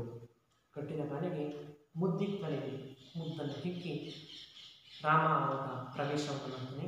ತಾಯಿ ದಾರಿಗಳಿಗೆ ಬೀಡಿಗೆ ದೊರೆಯುವುದು. ಅಂದರೆ ಶಬರಿಯನ್ನು ಕುರಿತು ರಾಮ ಹೇಳ್ತಾನೆ, ತಾಯಿ ಜನರಿಗೆ ಅಂದರೆ ಓಡಾಡುವ ಜನರಿಗೆ ಇಲ್ಲಿ ಬೀಡಿಗೆ ದೊರೆಯುವುದು. ಅಂದರೆ ಇಲ್ಲಿ ಉಳಿಯುವುದಕ್ಕೆ ಜಾಗ ಸಿಗುತ್ತದೆಯೇ? ದಣಿವನ್ನು ನಿವಾರಿಸಿಕೊಳ್ಳುವುದಕ್ಕೆ ಇಲ್ಲಿ ಜಾಗವಿದೆಯೇ? ಶಬರಿ ನಡುಗುವುದರಿಂದ, ಅಂದರೆ ಆ ಅಜ್ಜಿಗೆ ವಯಸ್ಸಾಗಿದೆ, ಎದೆಯೆಲ್ಲ ನಡುಗ್ತಾ ಇದೆ. ಹಿಂತಿರುಗಿ ನಿಟ್ಟಿಸಿ ಮೊದಲು ಬೆರಳು ಕಡೆದಲ್ಲಿ ಸ್ವಲ್ಪ ಹೊತ್ತು ನೋಡಿದ ಮೇಲೆ ಈ ರೀತಿ ನೋಡ್ತಾಳೆ. ನೀ ರಾಮನೇ ಮಹಾಪುರುಷ, ನೀನು ಶ್ರೀರಾಮಚಂದ್ರನೇ ಅಂತ ಕೇಳ್ತಾಳೆ. ಯಾರು? ಶಬರಿ. ಯಾರನ್ನ? ಶ್ರೀರಾಮಚಂದ್ರನನ್ನು ಕೇಳ್ತಾಳೆ. ರಾಮ ಹೇಳ್ತಾನೆ, ಹೌದು ತಾಯಿ. ರಾಮನೆಂಬರು ನನ್ನ ಈತ ನನ್ನ ನಿಜ ಸೌಮಿತ್ರಿ. ಸೌಮಿತ್ರಿ ಅಂದರೆ ಲಕ್ಷ್ಮಣ. ನನ್ನ ಹೆಸರು ರಾಮ, ಈತ ನನ್ನ ತಮ್ಮ ಸೌಮಿತ್ರಿ ಲಕ್ಷ್ಮಣ. ಶಬರಿ: ರಾಮ ಲಕ್ಷ್ಮಣರೇ ನೀವು? ರಾಮನೇ ನೀನು? ನೀವು ರಾಮ ಲಕ್ಷ್ಮಣರ? ನೀನು ರಾಮನ? ಅನ್ನುವಂಥ ಆಶ್ಚರ್ಯದ ಮಾತನ್ನು ಇಲ್ಲಿ ಶಬರಿ ಹೇಳ್ತಾಳೆ. ಶಬರಿ ತುಂಬ ಸಡಗರಗೊಳ್ಳುತ್ತಾಳೆ. ಶಬರಿ ತುಂಬ ಆನಂದಮಯಳಾಗ್ತಾಳೆ. ಮುಂದೆ ಮೇಳದವರು ಹಾಡುವ ಹಾಡು ಅವಳು ಕೈದ ಉಪಚಾರವನ್ನು ಮಾಡಿಸುತ್ತೆ. ಶ್ರೀರಾಮಚಂದ್ರನನ್ನು ನೋಡಿದ ಮೇಲೆ ಅವಳು ಯಾವ ರೀತಿಯಾಗಿರ್ತಕ್ಕಂಥ ಉಪಚಾರವನ್ನು ಮಾಡಿ ಯಾವ ರೀತಿಯಾಗಿರ್ತಕ್ಕಂಥ ಆನಂದವನ್ನು ಹೊಂದುತ್ತಾಳೆ, ಅವಳು ಯಾವ ರೀತಿಯಾಗಿರ್ತಕ್ಕಂಥ ಅಂತಃಸುಖವನ್ನು ಕೊಡ್ತಾಳೆ ಅನ್ನೋ ಬಗ್ಗೆ ಮುಂದಕ್ಕೆ ಬಣ್ಣಿಸುತ್ತೆ. ಕಂಡಳು ಶಬರಿ ರಾಮ ಬಂದು ನಿಂತಿರುವುದ ನೋಡ್ತಾಳೆ. ಶಬರಿ ರಾಮ ಬಂದು ನಿಂತಿರತಕ್ಕಂಥದ್ದನ್ನು ನೋಡ್ತಾಳೆ. ಕಂಡು ಬೆರಗು ಕಳೆದ ಮೇಲೆ ಸನಿಯ ಕೈಯಲ್ಲಿ ಶ್ರೀರಾಮಚಂದ್ರನ ಆಶ್ಚರ್ಯವನ್ನು ತಡ್ಕೊಳ್ಳಾಗಲೇ ತುಂಬ ಸಂತೋಷದಿಂದ ಸ್ವಲ್ಪ ಹೊತ್ತು ನಿಂತು ಶ್ರೀರಾಮಚಂದ್ರನ ಸಮೀಪಕ್ಕೆ ಬಂದು ಅವನ ಶರೀರವನ್ನು ನೋಡ್ತಾಳೆ. ಯಾರ ಶರೀರವನ್ನು? ಶ್ರೀರಾಮಚಂದ್ರನ ಮೃದು ಶರೀರವನ್ನು ನೋಡ್ತಾಳೆ. ಪಡೆದು ಕಡೆದು ಕೈಯ ಕಣ್ಣಿಗೆ ಹೊತ್ತುಕೊಂಡು ಆನಂದ ಬಾಷ್ಪಗಳನ್ನು ಸುರಿಸ್ತಾ ಅವನ ಎರಡೂ ಕೈಗಳನ್ನು ಕಣ್ಣಿಗೆ ಹೊತ್ಕೊಂಡ್ತಾಳೆ. ಯಾರು? ಶಬರಿ. ಬನ್ನಿರೆಂದು ಗದ್ಗದಿಸುತ್ತಾ ಬನ್ನಿ ಬನ್ನಿ ಅಂತ ಅವಳಿಗೆ ಮಾತೇ ಹೊಡ್ತಾ ಇಲ್ಲ. ಅಂದರೆ ತುಂಬ ಸಂತೋಷ. ನಮಗೆ ಯಾರ್ಯಾರು ಹೊಸಬ್ರನ್ನ ಬಂದಾಗ ನಮಗೆ ಪರಿಚಯಸ್ಥರನ್ನ ತುಂಬ ಸಂತೋಷದಿಂದ ಯಾವಾಗಲೋ ಒಂದ್ಸಲಿ ನೋಡಿದಾಗ ಎಷ್ಟು ಆನಂದಮಯರಾಗ್ತದೆ. ಅದೇ ರೀತಿ ಶಬರಿಯು ಕೂಡ ಶ್ರೀರಾಮ ಲಕ್ಷ್ಮಣರನ್ನು ನೋಡಿದ ಬಳಿಕ ತುಂಬ ಆನಂದಮಯ ಹಾಡಾಗ್ತದೆ. ಅವಳ ಮನಸ್ಸು ಪಾದದಲ್ಲಿಯೇ ಸ್ಥಿರಗೊಳ್ತಾ ಇದೆ. ಅವಳಿಗೆ ಮಾತುಗಳೇ ಹೊರಡ್ತಾ ಇಲ್ಲ. ಆನಂದ ಬಾಷ್ಪಗಳನ್ನು ಸುರಿಸ್ತಾ ಬನ್ನಿ ಬನ್ನಿ ಅಂತ ಕರೆದು, ಅಯ್ಯೋ ಇವತ್ತು ಏನು ಅಣಿನೇ ಮಾಡಿಲ್ಲ, ಪ್ರತಿನಿತ್ಯವೂ ಕೂಡ ನಾನು ಅಣಿ ಮಾಡ್ತಾ ಇದ್ದೆ. ಅಣಿ ಅಂದರೆ ಎಲ್ಲ ರೀತಿಯ ಸಿದ್ಧತೆಯನ್ನು ಮಾಡ್ತಾ ಇದ್ದೆ, ಭಕ್ಷ್ಯಭೋಜ್ಯಗಳ ಸಿದ್ಧತೆಯನ್ನು ಮಾಡ್ತಾ ಇದ್ದೆ. ಇವತ್ತೇನು ಅಣಿನೇ ಮಾಡಿಲ್ವಲ್ಲ ಅನ್ನುವಂಥ ಮಾತುಗಳನ್ನು ಹೇಳಿದೆ. ನಿನ್ನೆಯಷ್ಟು ಇವತ್ತು ನಾನು ಚೆನ್ನಾಗಿ ಅಣಿ ಮಾಡಿಲ್ಲ. ನಿನ್ನೆ ಸುಂದರವಾಗಿ ಎಲ್ಲವನ್ನೂ ಅಣಿ ಮಾಡಿದ್ದೆ, ಇವತ್ತು ಏನು ಅಣಿ ಮಾಡಿಲ್ಲ. ಎನ್ನುತ್ತವರು ಹಂಬಲ ಅಂತ ಹಂಬಲಿಸ್ತಾಳೆ. ಏನೋ ಏನು ಅಣಿನೇ ಮಾಡಿಲ್ಲಪ್ಪ ಅಂತ ಹಂಬಲಿಸ್ತಾಳೆ. ತನ್ನ ಬಗೆಯ ಬಯಕೆಯಂತೆ ಬಗೆ ಬಗೆಯ ಕಂಪನಿಡುವ ವನಮಾಲೆಯ ತೊಡೆಗಿಟ್ಟು ಹಂಪ ಎಂದು ಹೋಗಿ ತುಂಬ ಹಲವಾರು ರೀತಿಯ ಪತ್ರೆ ಪುಷ್ಪಗಳಿಂದ ಅಲಂಕೃತವಾಗಿರ್ತಕ್ಕಂಥ ವನಮಾಲೆ, ಹೂವಿನ ವನ ಅಂದರೆ ಕಾಡು ಪತ್ರೆ ಪುಷ್ಪಗಳಿಂದ ರಚನೆಯಾಗಿರುವಂತಹ ಹೂವಿನ ಹಾರವನ್ನು ಅವರ ಕೊರಳಿಗೆ ಹಾಕಿ ಹಬ್ಬ ಎಂದು ಹೀಗೆ ಹಬ್ಬ ಎಷ್ಟು ಸುಂದರವಾಗಿ ಕಾಣ್ತಾ ಇದ್ದಾರೆ ಅಂತ ಹಿಗ್ಗುತ್ತಾ ಇದ್ದಾರೆ. ಇದು ರುಚಿ ಇದರಷ್ಟು ರುಚಿಯು ಹಣ್ಣೇ ಇಲ್ಲ ಜಗದಲೆಂದು. ಶಬರಿ ಒಂದು ಹಣ್ಣನ್ನು ಕೈಯಲ್ಲಿ ಹಿಡಿದು ಹೇಳ್ತಾಳೆ ಏನಂತ? ಇದು ರುಚಿ ಇದರಷ್ಟು ರುಚಿ, ಇದರಷ್ಟು ರುಚಿ, ಈ ಹಣ್ಣಿನಂತಹ ರುಚಿ ಈ ಜಗತ್ತಿನಲ್ಲಿ ಯಾವುದೂ ಇಲ್ಲ ಅಂತ ಒಂದು ಹಣ್ಣನ್ನು ಶಬರಿ ಅವನ ಕೈಯಲ್ಲಿ ಕೊಡ್ತಾಳೆ. ನಿಮಗೆ ಎಂದು ತಂದೆನೆಂದು ಈ ಹಣ್ಣುಗಳೆಲ್ಲವನ್ನೂ ಕೂಡ ನಿಮಗೋಸ್ಕರವಾಗಿ ನಾನು ತಗೊಂಡು ಬಂದಿದ್ದೀನಿ. ತಾನೇ ಅವರ ಕೈಯಲ್ಲಿ ಇಟ್ಟು ಆ ಹಣ್ಣುಗಳನ್ನು ತಾನೇ ಏನು ಮಾಡ್ತಾಳೆ ಶಬರಿ ಅವರ ಶ್ರೀರಾಮಚಂದ್ರ ಮತ್ತು ಲಕ್ಷ್ಮಣನ ಕೈಯಲ್ಲಿ ಇಡ್ತಾಳೆ. ಪೂಜೆಯಿಂದ ಸುಪ್ರಸನ್ನರಾಗಿ ರಾಜಕುಮಾರರನ್ನು ಮಂದಹಾಸ ತೋರಿಬಡಿ ಧನ್ಯವಾದಗಳು. ನನ್ನ ಪೂಜೆಯಿಂದ ನನ್ನ ಆತಿಥ್ಯವನ್ನು ನೀವು ಸತ್ಕರಿಸಿ ನನಗೆ ಮೋಕ್ಷವನ್ನು ದಯಪಾಲಿಸಬೇಕು ಅಂತ ಲಕ್ಷ್ಮಣ ಮತ್ತು ರಾಮಚಂದ್ರನನ್ನು ಶಬರಿ ಏನು ಮಾಡ್ತಾ ಇದ್ದಾಳೆ? ಬೇಡ್ತಾ ಇದ್ದಾಳೆ. ಹೀಗೆ ಅವರಿಗೆ ಉಪಚಾರವನ್ನು ಮಾಡಿ ಅಂತಃಸುಖವನ್ನು ಬಯಸ್ತಾ ಮುಂದೆ ಹಾಡನ್ನು ಹೇಳ್ತಾ ಇಲ್ಲಿ ನರ್ತಿಸ್ತಾಳೆ. ಯಾವ ರೀತಿ ನಾನು ಅಂತಃಸುಖವನ್ನು ಹೊಂದಿನಿ ಅಂತ ನರ್ತಿಸ್ತಾ ಇದ್ದರೆ, ಸುಖಿನ ಸುಖಿನ ಸುಖಿನ, ಈ ಜಗತ್ತಿನಲ್ಲಿ ನನ್ನಂತಹ ಸುಖಿ ಇನ್ಯಾರೂ ಇಲ್ಲ, ನಾನೇ ಇಲ್ಲಿ ಪರಮ ಸುಖಿಯಾಗಿದ್ದೀನಿ, ಬರೀ ಸುಖಿ, ಸುಮ್ಮನೆ ಸುಖಿ ನಾನು. ಇನ್ನು ಮುಂದೆ ನಾನು ಜೀವನವನ್ನು ನಡೆಸಿದರೂ ಕೂಡ ಅದು ಬರೀ ಸುಖವಾಗಿ ಸುಮ್ಮನೆ ಆಗಿರುತ್ತೆ. ನಾನಿಲ್ಲದೆ ನಾನಾಗಿರು, ಇನ್ನು ಮುಂದೆ ನಾನಿಲ್ಲದೆ ನಾನಾಗಿರ್ತೀನಿ, ಆ ಸ್ಥಿತಿಗೆ ಆಯಾಗಿರು. ಅವಳಿಗೆ ಒಂದೇ ಒಂದು ಆಸೆ ಇತ್ತು, ನಾನು ರಾಮ ಲಕ್ಷ್ಮಣರನ್ನು ನೋಡಬೇಕು ಅಂತಕ್ಕಂಥ ಮಹದಾಸೆಯನ್ನು ಇತ್ತು. ಆ ಮಹದಾಸೆ ಇವತ್ತಿಗೂ ಕೂಡ ಇವತ್ತಿಗೆ ತೀರ್ತು. ಹಂಬಲ ನಳಿದಿಗೆ ತುಂಬಿರುವೆ ನಾನು ಸುಮ್ಮನೆ ಬಲು ಸುಖಿ. ನನಗೆ ಒಂದೇ ಒಂದು ಹಂಬಲ ಬಯಕೆ ಅಂತಕ್ಕಂಥದ್ದಿತ್ತು, ಶ್ರೀರಾಮಚಂದ್ರನನ್ನು ನೋಡಬೇಕು ಅಂತಕ್ಕಂಥ ಆಸೆ ಇತ್ತು. ಅದು ಕೂಡ ಇವತ್ತಿಗೆ ಸಾರ್ಥಕ ಆಯಿತು. ಒಡೆ ಕಡಲಿಗೆ ಸೇರುವ ತಿಳಿದೆ. ಒಂದು ಹೊಳೆ, ಒಂದು ನದಿ ಸಮುದ್ರಕ್ಕೆ ಯಾವ ರೀತಿ ಸೇರುತ್ತೆ, ಕಡಲು ಅಂತಂದರೆ ಸಮುದ್ರ, ಸಮುದ್ರಕ್ಕೆ ಯಾವ ರೀತಿ ಸೇರಿದಾಗ ಎಲ್ಲ ಸಮುದ್ರಮಯವಾಗುತ್ತೋ ಅದೇ ರೀತಿ ನಾನು ಆನಂದ ಸಾಗರದಲ್ಲಿ ತಲ್ಲೀನನಾಗಿದ್ದೀನಿ, ನಾನು ಶ್ರೀರಾಮನನ್ನೇ ಬೆರೆತಿದ್ದೀನಿ ಅಂತ ಶಬರಿ ಇಲ್ಲಿ ರಾಮನನ್ನು ಕೊಡ್ತಾ ಹೇಳ್ತಾ ಇದ್ದಾರೆ. ನಾವಿರೇಮಿಗೆ ಬಹದೆಂದು ಬಗೆ ಬಗೆ ಹಾರೈಕೆಯ ಪಟಳಿಸಿ ನಿಂತಿದೆ ನನಗೆ ಬಿಡುವಿಸಿ. ಅವತ್ತಿನಿಂದ ಇವತ್ತಿನವರೆಗೆ ನಾನು ಹಲವಾರು ರೀತಿಯ ಬಗೆ ಬಗೆಯಾಗಿರ್ತಕ್ಕಂಥ ಹಲವಾರು ರೀತಿಯ ಕಷ್ಟಗಳನ್ನು ಅನುಭವಿಸಿದೆ. ಶ್ರೀರಾಮನ ತಪಸ್ಸನ್ನು ಆಚರಿಸಿದೆ. ಇವತ್ತು ಇದು ಸಫಲತೆಯನ್ನು ಹೊಂದಿದೆ. ನಾನು ಸುಖಿಯಾಗಿದ್ದೀನಿ.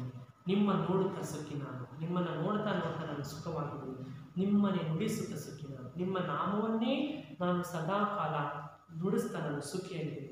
ನಿಮ್ಮ ಕಣಿವು ನಿಮ್ಮಾನಂದ ಸುಖಿ. ನಿಮಗೆ ಭಕ್ಷ್ಯಭೋಜ್ಯಗಳನ್ನು ನೀಡಿ ನಿಮ್ಮ ಆನಂದವನ್ನೇ ನಾನು ಪಡ್ತಾ ನಾನು ಆನಂದಮಯನಾಗಿ ಇದ್ದೀನಿ. ಇಂದಾಗಿಯೇ ನಾನು ಬಲು ಇವತ್ತು ನನ್ನ ಮನಸ್ಸು ತುಂಬ ಬಲು ಹಗುರವಾಗಿದೆ. ನೀಡಿಹುದು ತನ್ನ ಕರ ನಿನ್ನೆ ನಾಳೆ ಇಲ್ಲ ನನಗೆ ಈ ನೆಲವೇ ಚಿರ ನಿಮ್ಮೆತ್ತರ ಸುಖಿನ ಸುಖಿನ ಸುಖಿನ ಭರಿಸಿ ಸುಖಿನ. ಇವತ್ತಿಗೆ ನನ್ನ ಜೀವನ ಅಂತಕ್ಕಂಥದ್ದು ಸಾರ್ಥಕವನ್ನು ಹೊಂದಿತು. ನನ್ನ ಜೀವನ ಇವತ್ತಿಗೆ ಸಾರ್ಥಕತೆಯನ್ನು ಹೊಂದಿದೆ. ನಾನು ಮುಕ್ತಿಯನ್ನು ಹೊಂದಬೇಕು ಅನ್ನುವಂತಹ ಮಹದಾಸೆಯನ್ನು ಶ್ರೀರಾಮಚಂದ್ರನ ಬಳಿ ಇರ್ತಾಳೆ. ಅವಾಗ ರಾಮ ಹೇಳ್ತಾನೆ, ನಿನ್ನ ಆಧಾರದೊಳ ಸುಖಿ ನಾವು, ನಿನ್ನ ಆತಿಥ್ಯದಿಂದ ನಾವು ಸುಖವನ್ನು ಅನುಭವಿಸಿದ್ದೀವಿ. ನೀನು ಕೊಟ್ಟಿರ್ತಕ್ಕಂಥ ಭಕ್ಷ್ಯ ಭೋಜ್ಯಗಳಿಂದ ನಾವು ಸುಖವನ್ನು ಅನುಭವಿಸಿದ್ದೀವಿ. ನಿನ್ನ ಈ ಸೊಗದೊಳ ಸುಖಿ ನಾವು. ನಿನ್ನಂತಹ ಆನಂದ ಮಯಳಾಗಿರ್ತಕ್ಕಂಥ ಮಾತೆಯನ್ನು ಪಡೆದಿದ್ದು ನಮ್ಮ ಧನ್ಯತೆ. ಕಾಡಿನೊಳಿ ಸವಿ ಕಾಡುವ ಪುಣ್ಯಕ್ಕೆ ನಿನಗೆಂದೆಂದು ನಾವು. ಇಂತಹ ದಟ್ಟ ಅರಣ್ಯದಲ್ಲಿ ನಮಗೆ ಇಂತಹ ರುಚಿಕರವಾಗಿರ್ತಕ್ಕಂಥ ಹಣ್ಣುಗಳನ್ನು ತಂದು ಕೊಟ್ಟು ನಮ್ಮ ಹಸಿವನ್ನು ನೀಗಿಸಿದೆಯಾ. ನಿನಗೆ ಎಂತೆಂದಿಗೂ ನಾವೇನಾಗಿರ್ತೀವಿ, ಋಣಿಯಾಗಿರ್ತೀವಿ ಅಂತ ರಾಮ ಶಬರಿಯನ್ನು ಕುರಿತು ಹೇಳ್ತಾ ಇದ್ದಾನೆ. ಮತ್ತೆ ಶಬರಿ ಹೇಳ್ತಾನೆ, ರಾಮನ ಮಾತನ್ನು ಕೇಳಿ ತನ್ನ ಸುಗದ ಉನ್ಮಾದವನ್ನು ಸ್ವಲ್ಪ ಅದಕ್ಕೆ ತಂದುಕೊಂಡು ಅವರನ್ನು ನೋಡುತ್ತಾ ನೋಡ್ತಾ ಕೊನೆಗೆ ಕಮ್ಮನಿಗೆ ಹೇಳ್ತಾಳೆ. ಅವ್ರು ಹೇಳಿರ್ತಕ್ಕಂಥ ಮಾತುಗಳನ್ನು ಕಲ್ಪನೆಯನ್ನು ಮಾಡಿ ಶಬರಿ ಹೇಳ್ತಾಳೆ, ಬಲು ಸಂತಸ ಬಲು ಸಂತಸ ಬಲು ಸಂತಸವಿದೆ. ನನಗೆ ತುಂಬ ಸಂತೋಷ ಆಗಿದೆ, ತುಂಬ ಸಂತೋಷ ಆಗಿದೆ. ನನ್ನ ಆಸೆಯ ಜಾಡೆ ಹಿಡಿದು ಬಂದಿರಲೇ ಇದ್ದೀನಿ. ನನ್ನ ಆಸೆ ಇತ್ತು, ನಿಮ್ಮನ್ನು ನಾನು ನೋಡಬೇಕು ಅಂತಕ್ಕಂಥ ಆಸೆ ಅಂತಕ್ಕಂಥದ್ದು ಇತ್ತು. ದಣಿದಿರೆಯ ದಣಿದಿರ, ನೀವು ತುಂಬ ದಣಿದು ಬಂದಿದ್ದೀರಾ. ಹಸಿವು ತೃಷ್ಣೆಯನ್ನು ಬಿಡಿದ್ದೀರಾ. ಅಂದರೆ ಇಲ್ಲಿ ಬಂದು ಹಸಿವನ್ನು ನೀಗಿಸಿದ್ದೀರಾ. ಬಡವೆಯೊಬ್ಬಳಿನ ಕೈಯಲ್ಲಿ ನನಗೆ ಮರುಕ ತಿಳಿದಿರ. ಅಂದರೆ ಬಡವೆಯಾಗಿರ್ತಕ್ಕಂಥ ನನಗೆ ನೀವು ಮರುಕವನ್ನು ತಂದಿದ್ದೀರಾ. ನೀವು ನನ್ನನ್ನು ಹೊಗಳಬೇಡಿ ಅಂತ ಏನು ಮಾಡ್ತಿದ್ದಾರೆ ಶಬರಿ ಶ್ರೀರಾಮನ ಕುರಿತು ಇಲ್ಲಿ ಹೇಳ್ತಾ ಇದ್ದಾಳೆ. ಪ್ರಿಯ ವಿದ್ಯಾರ್ಥಿಗಳೇ, ಒಂದು ಸ್ವಲ್ಪ ಪಾಠವನ್ನು ಗಮನಿಸಿ ಓದ್ಕೊಳ್ಳಿ.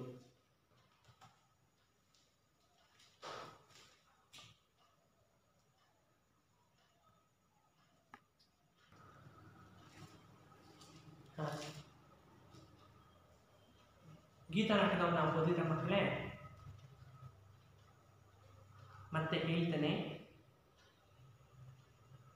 ರಾಮ ಹೇಳ್ತಾನೆ, ಕಣ್ಣ ನೀರಿದೇಕೆ ತಾಯಿ ತುಸು ಉಳಿಯಲಿಲ್ಲ. ನೀನು ಯಾಕೆ ತಾಯಿ ಕಣ್ಣೀರನ್ನು ಹಾಕ್ತಾ ಇದೀಯ? ನಮ್ಮ ಅಯೋಧ್ಯೆ ಅರಮನೆಯೊಳಗೆ ಇದಕ್ಕೂ ಲೇಸು ಸಲ್ಲ. ನಮ್ಮ ಅಯೋಧ್ಯೆಯಲ್ಲಿರ್ತಕ್ಕಂಥ ಅರಮನೆಯಲ್ಲಿಯೂ ಕೂಡ ನಾವು ಇಷ್ಟೊಂದು ಸಂತೋಷವಾಗಿಲ್ಲ. ಇಂದು ಅಳುವ ಮರೆತೆವು. ನಾವು ಇಲ್ಲೇ ಆನಂದವನ್ನು ಅನುಭವಿಸಿದ್ವಿ. ನಮ್ಮ ದುಃಖ ಎಲ್ಲದೂ ಕೂಡ ಏನಾಗಿದೆ, ಮರೆತು ಹೋಗಿದ್ದೀವಿ.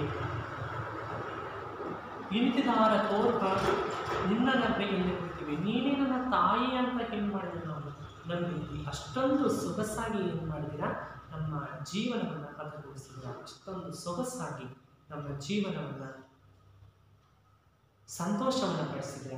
ಅಂತಹ ಸೊಗಸಾಗಿರ್ತಕ್ಕಂಥ ಹಣ್ಣು ಹಂಪಲುಗಳನ್ನು, ರುಚಿಕರವಾಗಿರ್ತಕ್ಕಂಥ ಭಕ್ಷ್ಯಭೋಜ್ಯಗಳನ್ನು ನಮಗೆ ಕೊಟ್ಟು ಈ ಕಾಡಿನಲ್ಲಿ ನಮ್ಮ ದಣಿವನ್ನು, ಆಯಾಸವನ್ನು, ಹಸಿವನ್ನು ನೀಗಿಸಿದಿರ. ನೀವು ನಮಗೆ ತಾಯಿ ಅಂತ ಕಾಣ್ತಾ ಇದ್ದೀರ. ನಾವು ನಿನ್ನನ್ನು ತಾಯಿ ಅಂತ ನಾವು ನಂಬಿದ್ವಿ ಅಂತ ಇಲ್ಲಿ ಶಬರಿಯನ್ನು ಕುರಿತು ರಾಮ ಲಕ್ಷ್ಮಣನ ಹೇಳಿದ್ದಾನೆ. ಶಬರಿ ಹೇಳ್ತಾನೆ, ರೂಪಿನಂತೆ ಮಾತು ಕೂಡ ಹಿಡಿದುದಾರನಾಗಿ. ನಿನ್ನ ರೂಪದಂತೆ ನಿನ್ನ ಮಾತುಗಳು ಕೂಡ ಹಾಗೆ ಇವೆ. ನಿನ್ನ ರೂಪ, ನಿನ್ನ ಸೌಮ್ಯವಾಗಿರತಕ್ಕಂಥ ರೂಪವನ್ನು ನೋಡಿದ ಮೇಲೆ ನಿನ್ನ ಮಾತುಗಳು ಕೂಡ ಹಾಗೆ ಇರ್ತದೆ.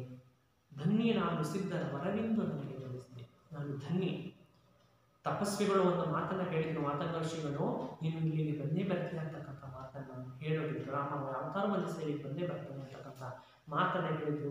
ಆ ಮಾತು ಇವತ್ತು ಫಲವನ್ನು ಕೊಟ್ಟಿದೆ. ನಿಮ್ಮ ಕಂಡ ಪುಣ್ಯವಂತೆ, ನಿಮ್ಮನ್ನು ಕಂಡಿರ್ತಕ್ಕಂಥ ಪುಣ್ಯ ನನಗೆ ಸಂದಿದೆ. ಹಿಂಗೆ ಹೋಯಿತೆಲ್ಲ ಚಿಂತೆ.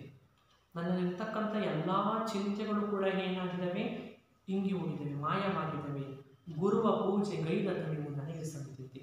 ನಾನು ನನ್ನ ಗುರುಗಳಾಗಿರ್ತಕ್ಕಂಥ ಮಾತಂಗ ಋಷಿಗಳ ಸೇವೆಯನ್ನು ಮಾಡಿದ್ದಕ್ಕೂ ಕೂಡ ಇವತ್ತಿಗೆ ಸಾರ್ಥಕವಾಯಿತು ಅಂತ ಇಲ್ಲಿ ಶಬರಿ ಶ್ರೀರಾಮನನ್ನ ಮತ್ತು ಲಕ್ಷ್ಮಣನನ್ನು ಕುರಿತು ಹೇಳಿದ್ದಾರೆ. ರಾಮ ಹೇಳ್ತಾನೆ, ಇಂಥ ಶಿಷ್ಯಂತಿ ಪಡೆದ ನಿನ್ನ ಗುರುಗಳೆಂತರು, ಅವರ ಮಹಿಮೆ ಕೇಳಿ ಬಂದೆ ಎಂತ ಶಾಂತಧಾಂತರು, ಹಳವನೆಲ್ಲ ಮರೆಸಿ ಶಾಂತ ಪುರವೀ ಬಲ, ಇದರ ನಡುವೆ ಪ್ರೇಮ ಶುದ್ಧಿ ನೀನು ಸುಜನ ವೀದಿನ.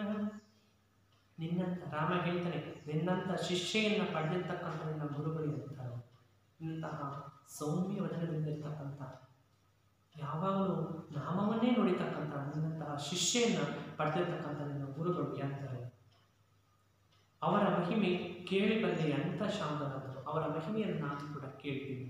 ಅವರೆಂತಹ ಶಾಂತರು, ಎಲ್ಲರನ್ನೂ ಕೂಡ ಕರುಣೆಯಿಂದ ಕಾಪಾಡುವಂಥವರಾಗಿರ್ಬೋದು. ಅವರು ಹಣದಲ್ಲೆಲ್ಲ ಮರೆಸಿಸುವ ಶಾಂತಿಯನ್ನು ತಿಳಿವಿ ಬನ.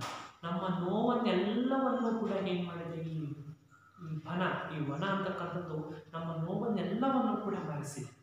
ಈ ಆಶ್ರಮ ಅಂತಕ್ಕಂಥದ್ದು ನಮ್ಮ ಮನಸ್ಸಿನಲ್ಲಿರ್ತಕ್ಕಂಥ ಎಲ್ಲ ನೋವನ್ನು ಕೂಡ ಏನು ಮಾಡಿದೆ, ಮರೆಸಿದೆ. ಯಾವ ನೋವು, ಶಬರಿ ಕಾಣೆಯಾಗಿರುವಂತಹ ನೋವು ಎಲ್ಲವೂ ಕೂಡ ಇಲ್ಲಿ ಮರೆಸಿದೆ.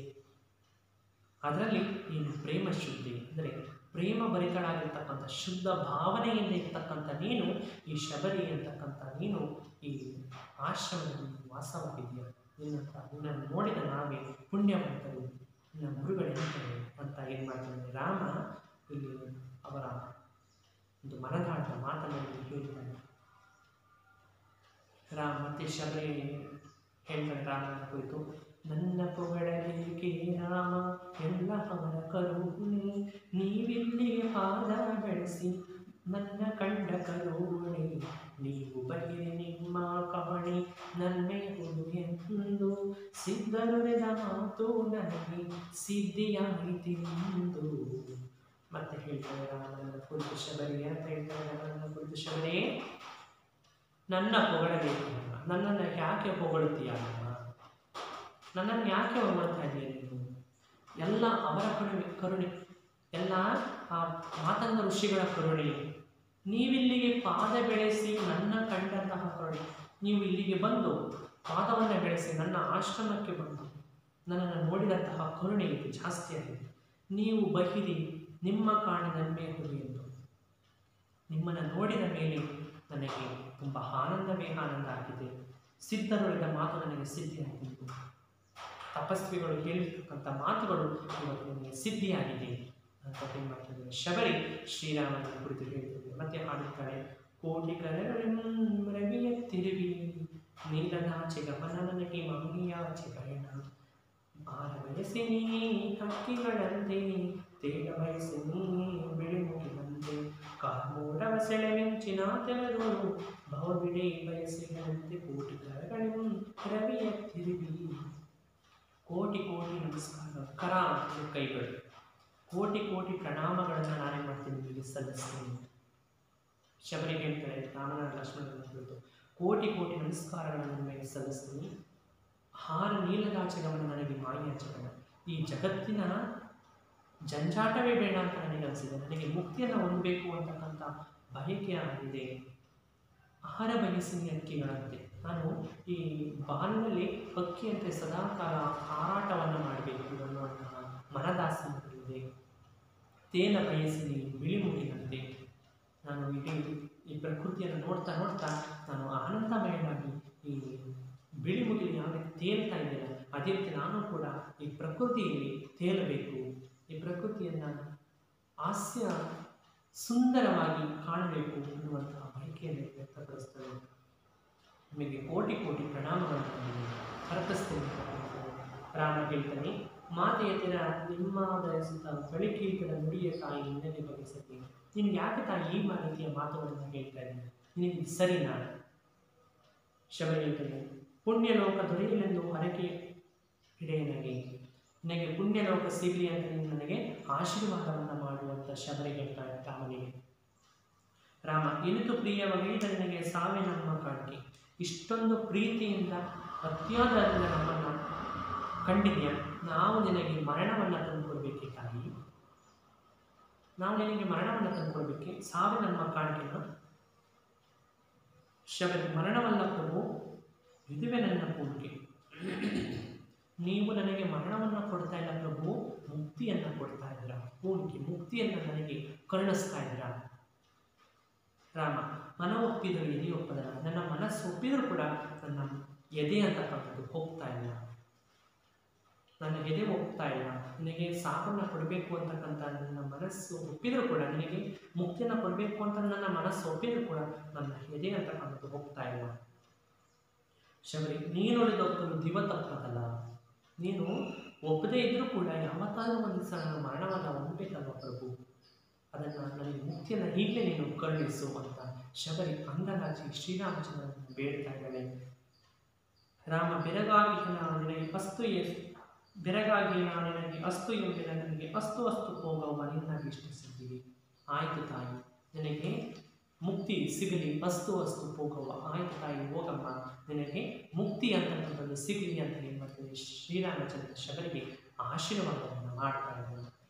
ಶಬರಿ ಹೇಳ್ತಾನೆ, ನಮೋ ನಮೋ ನಿಮಗೆ ನಮೋ, ನಿಮಗೆ ನಮೋ ನಮೋ, ಎಲ್ಲರಿಗೂ ನಮಸ್ಕಾರ. ಬನಕ್ಕೆ ನಮೋ, ಈ ವನಕ್ಕೆ ನಮೋ ನಮೋ, ಮನೆಗೆ ನಮೋ, ಈ ಸುಂದರವಾಗತಕ್ಕಂಥ ಪ್ರಕೃತಿಗೆ ನಮ್ಮ ಎಲ್ಲರಿಗೆಲ್ಲಕ್ಕೂ ಶರಣು.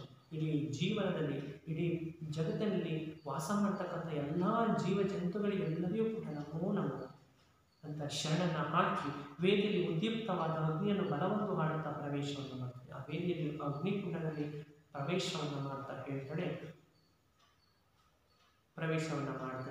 ರಾಮ ಹೇಳ್ತಾನೆ, ಎನ್ನ ರೀತಿಯ ನರಿಯಬಹುದೇ ಅವರ ಬಲೆ ಸೋಜುಗ, ಎಂತ ನಿಷ್ಠೆ ಎಂತ ಪ್ರೀತಿ ಇವಳ ಮರುವುದಿ ಚಲ. ರಾಮ ಹೇಳ್ತಾನೆ, ಎಂತಹ ಈ ಹೆಣ್ಣು ಅಂತಕ್ಕಂಥದ್ದು ಎಂಥ ರೀತಿ ಇದೆ ಇದರಲ್ಲಿ, ಈ ಅಜ್ಜಿಯಲ್ಲಿ ಎಂತಹ ರೀತಿ ಇದೆ, ಅವರ ಬಗ್ಗೆ ಸೋಜಿಗ, ಎಷ್ಟು ವಿನಯ ವಿನಮ್ರತೆ ಅಂತಕ್ಕಂಥದ್ದಿದೆ, ಎಂಥ ನಿಷ್ಠೆ ಎಂತಹ ಪ್ರೀತಿ. ಶ್ರೀರಾಮಚಂದ್ರನಲ್ಲಿ ಎಂತಹ, ಲಕ್ಷ್ಮಣ ಶಬರಿಯಲ್ಲಿ ಅಂತಹ ನಿಷ್ಠೆ ಅಂತಹ ಪ್ರೀತಿ ಇದೆ. ಇವಳನ್ನು ಈ ಜಗತ್ತು ಅಂತಕ್ಕಂಥದ್ದು ಮರೆಯುತ್ತಾ ಲಕ್ಷ್ಮಣ ಹೇಳ್ತಾನೆ, ಆರು ಎತ್ತ ಏಕೆ ಎನ್ನದೆ ಹೊಸುಳೆಯಂತದೆ ಹೊಲಿದಳು, ಕಾಣತಲೆ ಬಹು ನಲಿದಾಳಣ್ಣ ನಲವನು ಮರೆತಳು. ನೋಡಿ, ನಾವು ಯಾರ ಮಕ್ಕಳು ಏನು ಅದನ್ನೆಲ್ಲವನ್ನು ಕೂಡ ಶಬರಿ ನೋಡಿಲ್ಲ. ತನ್ನ ಮಕ್ಕಳಂತೆ ಏನು ಮಾಡಿದ್ರು ಶಬರಿ, ನಮ್ಮಿಬ್ಬರನ್ನ ಸಾಗಿಸಲಿದ್ದು, ನಮ್ಮಿಬ್ಬರನ್ನ ಆತಿಥ್ಯವನ್ನು ಪಡಿಸಿದ್ದು. ಹಸುಳೆ ನಮ್ಮನ್ನ ಮಕ್ಕಳಂತೆ ಕಂಡಳು, ಕಾಣುತ್ತಲೇ ಬಹು ನಡಿನಳನ್ನ, ನಮ್ಮನ್ನು ನೋಡುತ್ತಲೇ ತುಂಬ ಸಂತೋಷವನ್ನು ಹೊಂದಿದ್ದು. ನಲವನ್ನು ಮಾಡಿದ್ದಾಳೆ ಅಂದರೆ ಈ ಜಗತ್ತನ್ನು ಒಂದ್ಸರಿ ಮರೆತು ನಮ್ಮನ್ನು ತನ್ನ ಆತ್ಮದಲ್ಲಿ ಇಟ್ಕೊಂಡು ಏನು ಮಾಡಿದ್ರು, ಆನಂದವನ್ನು ಪಟ್ಟರು ಅಂತ ಲಕ್ಷ್ಮಣ ಶ್ರೀರಾಮಚಂದ್ರನ ಕುರಿತು ಹೇಳ್ತಾನೆ. ರಾಮ ಹೇಳ್ತಾನೆ, ಬೆಳಕಿಗೊಲಿದವ ಕುರಿಬ ಭಕ್ತಿಯ ಕರುಕ ಕಾಣಲು ಲಕ್ಷ್ಮಣ, ಬಾಳ ಸುತ್ತಿಹ ದೇವಾ ತೇಜವ ಕಾಂಬರಿಗೆ ಇದೆ ಲಕ್ಷ್ಮಣ. ಬೆಳಕಿಗೊಲಿದವ ಕುರಿವ ಭಕ್ತಿಯ ಕರುಕ ಕಾಣಲು, ಸಂದರ್ಭಕ್ಕೆ ಪ್ರಶ್ನೆಯನ್ನು ಕೇಳ್ತಾರೆ ಮಕ್ಕಳೇ, ನೋಟ್ ಮಾಡ್ಕೊಳ್ಳಿ. ಬೆಳಕಿಗೊಲಿದವ ಉರಿವ ಭಕ್ತಿಯ ಕರುಕ ಕಾಣಲು ಅಂದರೆ ಈ ಸಮಾಜ ಅಂತಕ್ಕಂಥದ್ದು ಯಾವಾಗಲೂ ಅಜ್ಞಾನದಿಂದ ಕೂಡಿರ್ತಕ್ಕಂಥ ಈ ಸಮಾಜದಲ್ಲಿ ನಾವೇನು ಮಾಡಬೇಕು, ಸುಜ್ಞಾನ ಅಂತಕ್ಕಂಥ ಬೆಳಕನ್ನು ನೀಡಿದಾಗ ಮಾತ್ರ ಅದೇನಾಗುತ್ತೆ, ಬಯಲಾಗುತ್ತೆ. ಬಾಳ ಸುತ್ತಿನ ತೇಜದಿರುವ ಕಾಂಬರಿಗೆ ಲಕ್ಷ್ಮಣ ಅಂದರೆ ತುಂಬ ಆನಂದಮಯರಾಗಿರ್ತಕ್ಕಂಥ ಈ ಶಬರಿ ಈ ಮುಕ್ತಿಯನ್ನು ಹೊಂದ್ತಾನೆ ಲಕ್ಷ್ಮಣ. ಅದಕ್ಕೆ ಹೇಳ್ತಾನೆ ಲಕ್ಷ್ಮಣ, ಅರಸು ನೆಳೆ ಕಾದು ತನ್ನೆಳೆ ಗೆಮ್ಮ ಸೆಳರಿ ಹತ್ತಿಗೆ ಇನ್ನು ನೆಂಪೆನು ಹಣ್ಣಾಯಿತೆ ನೆನೆಯುತ್ತಿರಬಹುದತ್ತಿಗೆ. ಲಕ್ಷ್ಮಣ ಅಂತ ಹೇಳ್ತಾನೆ, ಅಣ್ಣ ನಮ್ಮನ್ನು ಹತ್ತಿಗೆ ನಡೀತಾ ಇರ್ತದೆ, ನಾವು ಹೋಗೋಣ. ಶಬರಿಯಲ್ಲಿ ಅಂತಃಸುಖವನ್ನು ಅನುಭವಿಸ್ತಾ ಇದ್ದಾಳೆ. ನಾವು ಹೋಗೋಣ, ನಮ್ಮ ಹತ್ತಿಗೆ ನಮ್ಮನ್ನು ನೆನೆತಾ ಇದ್ದೇವೆ, ಹೋಗೋಣ ಅಂತಂದಾಗ ರಾಮ ಹೇಳ್ತಾರೆ, ಇರಬಹುದು ಸೀತೆ ಆ ಪ್ರಿಯೆ ಚಂದ್ರಹಾನನೆ, ಎಲ್ಲಿರುವೆ ಎಂತಿರುವೆ ನಿನ್ನನು ಜೀವದೊಂದಿಗೆ ಕಾಣುತ್ತೇನೆ. ಲಕ್ಷ್ಮಣನಿಗೆ ಕುರಿತು ರಾಮ ಹೇಳ್ತಾನೆ, ಹೌದೌದು, ಇರಬಹುದು ಸೀತೆ ನಮ್ಮನ್ನು ನೆನೆತಾ ಇರ್ಬೋದು.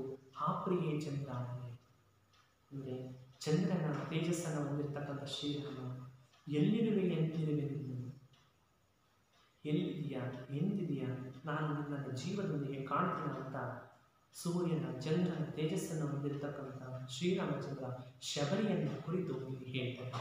ಜೀವದೊಂದಿಗೆ ನಾನು ನಿನ್ನನ್ನು ನೋಡ್ತೀನ ಅಂತ ಸೀತಾಮಾತೆಯನ್ನು ಕುರಿತು ಶ್ರೀರಾಮಚಂದ್ರನಿಗೆ ಹೇಳ್ತಾನೆ. ಲಕ್ಷ್ಮಣ, ಭೂಮಿ ತಾಯಿಯು ತನ್ನ ಮಗಳನ್ನು ಎಲ್ಲಿರಲಿ ಹತಿತಾರನಿ, ಹೊರವಳೆ ಧೃತಿಯಾನು ಚಿಂತಿಸು ಇನ್ನು ಮುಂದಿನ ಹವಳನೆ. ಸೀತಾಮಾತೆ, ಲಕ್ಷ್ಮಣ ಹೇಳ್ತಾನೆ, ಸೀತಾಮಾತೆ ಎಲ್ಲೇ ಇರಲಿ ಹೇಗೆ ಇರಲಿ, ಅದು ಅವಳ ತವರು ಮನೆ ಇದ್ದಾನೆ. ಯಾಕಂದ್ರೆ ಅವಳು ಭೂಮಿ ತಾಯಿಯ ಮಗಳು, ಅವಳು ಎಲ್ಲೇ ಇದ್ರೂ ಕೂಡ ಅದು ಅವಳ ತವರು ಮನೆ ಇದ್ದಂಗೆ. ಹೊರವಳೆ ಧೃತಿಯಾನು ಚಿಂತಿಸು. ಧೃತಿ ಅಂತಂದ್ರೆ ಭೂಮಿ. ಭೂಮಿ ಅಂದ್ರೆ ಭೂಮಿ ತಾಯಿಯೇ ಏನ್ ಮಾಡಬೇಕು, ಸೀತಾಮಾತೆಯನ್ನ ಕಾಪಾಡಬೇಕು. ಇನ್ನು ಮುಂದಿನ ಹವಳನೆ, ಮುಂದೆ ನಾವು ಹೋಗೋಣ ಬಾ ಅಣ್ಣ ಅಂತ ಏನ್ ಮಾಡ್ತಾನೆ ಲಕ್ಷ್ಮಣ ಶ್ರೀರಾಮನನ್ನು ಕರೀತಾನೆ. ನಾವು ಅವಳೆಲ್ಲೇ ಇರಲಿ ಹೇಗೆ ಇರಲಿ, ಅದು ಅವಳಿಗೆ ತವರು ಮನೆ ಇದ್ದಂಗೆ. ಭೂಮಿ ತಾಯಿಯಾಗಿರೋದ್ರಿಂದ ಸೀತಾಮಾತೆಗೆ ಭೂಮಿ ಅದು ತವರು ಮನೆಯಾಗಿರುತ್ತೆ.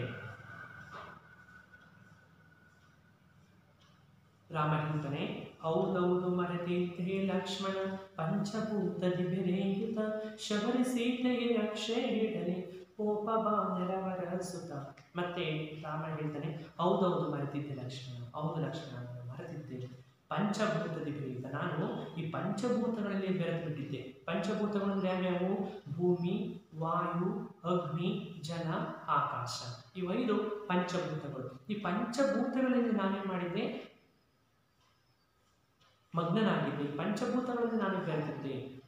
ಈ ಶಬರಿ ನಮ್ಮ ತಾಯಿಯಾಗಿರ್ತಕ್ಕಂಥ ಶಬರಿ ಸೀತಾಮಾತೆಗೆ ರಕ್ಷಣೆಯನ್ನ ಮಾಡಿ, ಸೀತಾಮಾತೆಯ ರಕ್ಷಣೆಯನ್ನ ಶಬರಿ ಮಾಡಿ ಕೋಪ ಬಾಂಧವ ಬರೆಸುತ್ತ, ಅಂದ್ರೆ ನನ್ನ ಪ್ರೀತಿ ತಮ್ಮನೆ ಹೋಗೋಣ ಬಾ ಅಂತ ಹೇಳಿ ಮಾಡ್ತಾನೆ. ಶಬರಿ ಇಲ್ಲಿ ಮುಕ್ತಿಯನ್ನ ಹೊಂದಿದ ಬಳಿಕ ರಾಮ ಮತ್ತು ಲಕ್ಷ್ಮಣರು ಏನ್ ಮಾಡ್ತಾರೆ ಅಂತಂದ್ರೆ ಸೀತಾಮಾತೆಯನ್ನ ಹುಡುಕುತ್ತಾ ಏನ್ ಮಾಡ್ತಾರೆ, ಆ ಮತಂಗ ಋಷಿಯ ಆಶ್ರಮದಿಂದ ಹೊರಗಡೆ ಹೋಗ್ತಾರೆ. ಇಷ್ಟು ಈ ಶಬರಿ ಅನ್ನುವಂತಹ ಪಾಠ ಇಲ್ಲಿಗೆ ನಾಟಕ ಮುಕ್ತಾಯವನ್ನು ಹೊಂದುತ್ತೆ. ಇದನ್ನು ರಚನೆ ಮಾಡಿರುವಂತಹದ್ದು ಪೂರ್ತಿ ನರಸಿಂಹಾಚಾರ್ಯವರ ಒಂದು ಕರುಣೆಯಿಂದ, ಅವರ ಒಂದು ಅಭೀಷ್ಟದಿಂದ ಈ ಗೀತಾ ನಾಟಕ ಅಂತಕ್ಕಂಥದ್ದು ತುಂಬ ಸೊಗಸಾಗಿರ್ತಕ್ಕಂಥದ್ದು. ಅರ್ಥ ಆಯ್ತಾ ಮಕ್ಕಳೇ? ಇದು ಎಲ್ಲರಿಗೂ ಕೂಡ ಶಬರಿ ಪಾಠ ಅರ್ಥ ಆಯ್ತಾ? ಇನ್ನು ಈ ಶಬರಿ ಪಾಠಕ್ಕೆ ಸಂಬಂಧಿಸಿದಂತೆ 10ನೇ ತರಗತಿಯ ವಾರ್ಷಿಕ ಪರೀಕ್ಷೆಗೆ ಸಂಬಂಧಿಸಿದ ಗೃಹ ಕಾರ್ಯ ಪ್ರಶ್ನೆಗಳನ್ನು ನಾನು ನಿಮಗೆ ಕೊಡ್ತಾ ಹೋಗ್ತೀನಿ ಮಕ್ಕಳೇ. ನಾನು ಹೇಳ್ತೀನಿ, ನೀವು ಅದನ್ನು ಬರ್ಕೊಳ್ಳಿ ಮಕ್ಕಳೇ. ಅಂದರೆ 10ನೇ ತರಗತಿಯ ವಾರ್ಷಿಕ ಪರೀಕ್ಷೆಗೆ ನಿಗದಿಯಂತೆ ಬರ್ತಕ್ಕಂಥದ್ದು, ಅಂದರೆ ಬಹು ಸಂಬಂಧಿಯಾಗಿ ಬರ್ತಕ್ಕಂಥ ಪ್ರಶ್ನೆಗಳು ಈ ರೀತಿ ಇರ್ತವೆ. ಆಮೇಲೆ ಪದಗಳ ಅರ್ಥಗಳಲ್ಲಿ ನೀವು ಪದಗಳ ಅರ್ಥಗಳನ್ನು ಕೂಡ ಕಂಠಪಾಠ ಮಾಡಬೇಕು ಮಕ್ಕಳೇ. ಆಮೇಲೆ ಪದಗಳ ಅರ್ಥಗಳಲ್ಲಿ ಹಲವಾರು ತತ್ಸಮ ತದ್ಭವಗಳು ಕೂಡ ಬರ್ತವೆ, ಅವನ್ನು ನೀವು ನೋಟ್ ಮಾಡ್ಕೋಬೇಕು. ಇಲ್ಲಿ ಅಭ್ಯಾಸ ಪ್ರಶ್ನೆಗಳನ್ನ ಇವನ್ನ ನೋಟ್ ಮಾಡಿಕೊಂಡು ನೀವು ಉತ್ತರ ಪತ್ರಿಕೆಯಲ್ಲಿ ಬರೆಯುವಂತಹ ಕೆಲಸ ಮಾಡಬೇಕು. ಉತ್ತರ ಪತ್ರಿಕೆಯಲ್ಲಿ ಬರೆದು ಅವನ್ನ ಅಭ್ಯಾಸವನ್ನ ಮಾಡಬೇಕು. ಪ್ರಶ್ನೆ ಹೀಗಿದೆ ಮಕ್ಕಳೇ, ಮತಂಗಾಶ್ರಮದಲ್ಲಿ ವಾಸವಿದ್ದ ತಪಸ್ವಿನಿ ಯಾರು? ಪ್ರಶ್ನೆ ಹೀಗಿದೆ, ಮತಂಗಾಶ್ರಮದಲ್ಲಿ ವಾಸವಿದ್ದ ತಪಸ್ವಿನಿ ಯಾರು? ರಾಮ ಲಕ್ಷ್ಮಣರಿಗೆ ಮತಂಗಾಶ್ರಮಕ್ಕೆ ಹೋಗಲು ಸೂಚಿಸಿದವರು ಯಾರು? ರಾಮ ಲಕ್ಷ್ಮಣರಿಗೆ ಮತಂಗಾಶ್ರಮಕ್ಕೆ ಹೋಗಲು ಸೂಚಿಸಿದವರು ಯಾರು? ರಾಮನ ಸ್ವಾಗತಕ್ಕಾಗಿ ಶಬರಿ ಮಾಡಿಕೊಂಡಿರುವ ಸಿದ್ಧತೆಗಳೇನು? ರಾಮನ ಸ್ವಾಗತಕ್ಕಾಗಿ ಶಬರಿ ಮಾಡಿಕೊಂಡಿರುವ ಸಿದ್ಧತೆಗಳೇನು? ಇನ್ನು ಆತಿಥ್ಯವನ್ನ ಸ್ವೀಕರಿಸಿದ ರಾಮಲಕ್ಷ್ಮಣರು ಶಬರಿಗೆ ಏನು ಹೇಳಿದರು? ಆತಿಥ್ಯವನ್ನ ಸ್ವೀಕರಿಸಿದ ರಾಮಲಕ್ಷ್ಮಣರು ಶಬರಿಗೆ ಏನು ಹೇಳಿದರು? ಮುಂದಿನ ಪ್ರಶ್ನೆ 8-10 ವಾಕ್ಯದ ಪ್ರಶ್ನೆ ನೋಡೋದಾದ್ರೆ, ನಂಬಿ ಕೆಟ್ಟವರಿಲ್ಲ ಎಂಬ ಮಾತು ಶಬರಿಯ ಪಾಲಿಗೆ ಹೇಗೆ ನಿಜವಾಗಿದೆ? ನಂಬಿ ಕೆಟ್ಟವರಿಲ್ಲ ಎಂಬ ಮಾತು ಶಬರಿಯ ಪಾಲಿಗೆ ಹೇಗೆ ನಿಜವಾಗಿದೆ? ಇದು 8-10 ವಾಕ್ಯದ ಪ್ರಶ್ನೆ ಮಕ್ಕಳೇ. ಇನ್ನು ಸಂದರ್ಭದ ಪ್ರಶ್ನೆಗಳಿಗೆ ಹೋಗೋದಾದ್ರೆ, ಆವುದಿ ಮರುಳು ನಮ್ಮೆಡೆಗೆ ಬರುತ್ತಿರುವುದು, ಆವುದಿ ಮರುಳು ನಮ್ಮೆಡೆಗೆ ಬರುತ್ತಿರುವುದು ನಾಚುತಿಹೆನಿ. ಇನ್ನು ಮುಂದಿನ ಪ್ರಶ್ನೆ, ನಾಚುತಿಹೆನಿ ಪೂಜ್ಯಯಿ ನಲುವಿನಿಂದ, ನಾಚುತಿಹೆನಿ ಪೂಜ್ಯಯಿ ನಲುವಿನಿಂದ. ಆಮೇಲೆ ರೂಪಿನಂತೆ ಮಾತು ಕೂಡ ಎನಿಸುದಾರವಾಗಿದೆ. ಮುಂದಿನ ಪ್ರಶ್ನೆ, ರೂಪಿನಂತೆ ಮಾತು ಕೂಡ ಎನಿತುದಾರವಾಗಿದೆ. ಇನ್ನು ಕೊನೆಯ ಪ್ರಶ್ನೆ, ಬೆಳಕಿಗೊಲಿದವರ್ ಉರಿವ ಬತ್ತಿಯ ಕರುಕ ಕಾಣರು. ಕೊನೆಯ ಪ್ರಶ್ನೆ, ಬೆಳಕಿಗೊಲಿದವರ್ ಉರಿವ ಬತ್ತಿಯ ಕರುಕ ಕಾಣರು. ಇಷ್ಟು ಈ ನಿಗದಿತ ಪ್ರಶ್ನೆಗಳು SSLC ವಾರ್ಷಿಕ ಪರೀಕ್ಷೆಗೆ ಅಂದರೆ 10ನೇ ತರಗತಿಯ ವಾರ್ಷಿಕ ಪರೀಕ್ಷೆಗೆ ಸಂಬಂಧಿಯಾಗಿ ಬರುವಂತಹ ಅನ್ವಯಿಕ ಪ್ರಶ್ನೆಗಳಾಗಿದ್ದಾವೆ. ಇವನ್ನು ನೀವು ಉತ್ತರ ಪತ್ರಿಕೆಯಲ್ಲಿ ಬರೆದು ಉತ್ತರಗಳನ್ನು ಬರೆದು ಕಲಿಯುವಂತಹ ಪ್ರಯತ್ನವನ್ನು ಮಾಡಿ SSLC ವಾರ್ಷಿಕ ಪರೀಕ್ಷೆಯಲ್ಲಿ ಒಳ್ಳೆಯ ಅಂಕಗಳನ್ನು ಗಳಿಸಿ ತೇರ್ಗಡೆಯಾಗಿ ಅಂತ ಹೇಳ್ತಾ ಈ ಪಾಠವನ್ನು ಇಲ್ಲಿಗೆ ಮುಗಿಸ್ತಾ ಇದ್ದೀನಿ. ಎಲ್ಲರಿಗೂ ನಮಸ್ಕಾರ.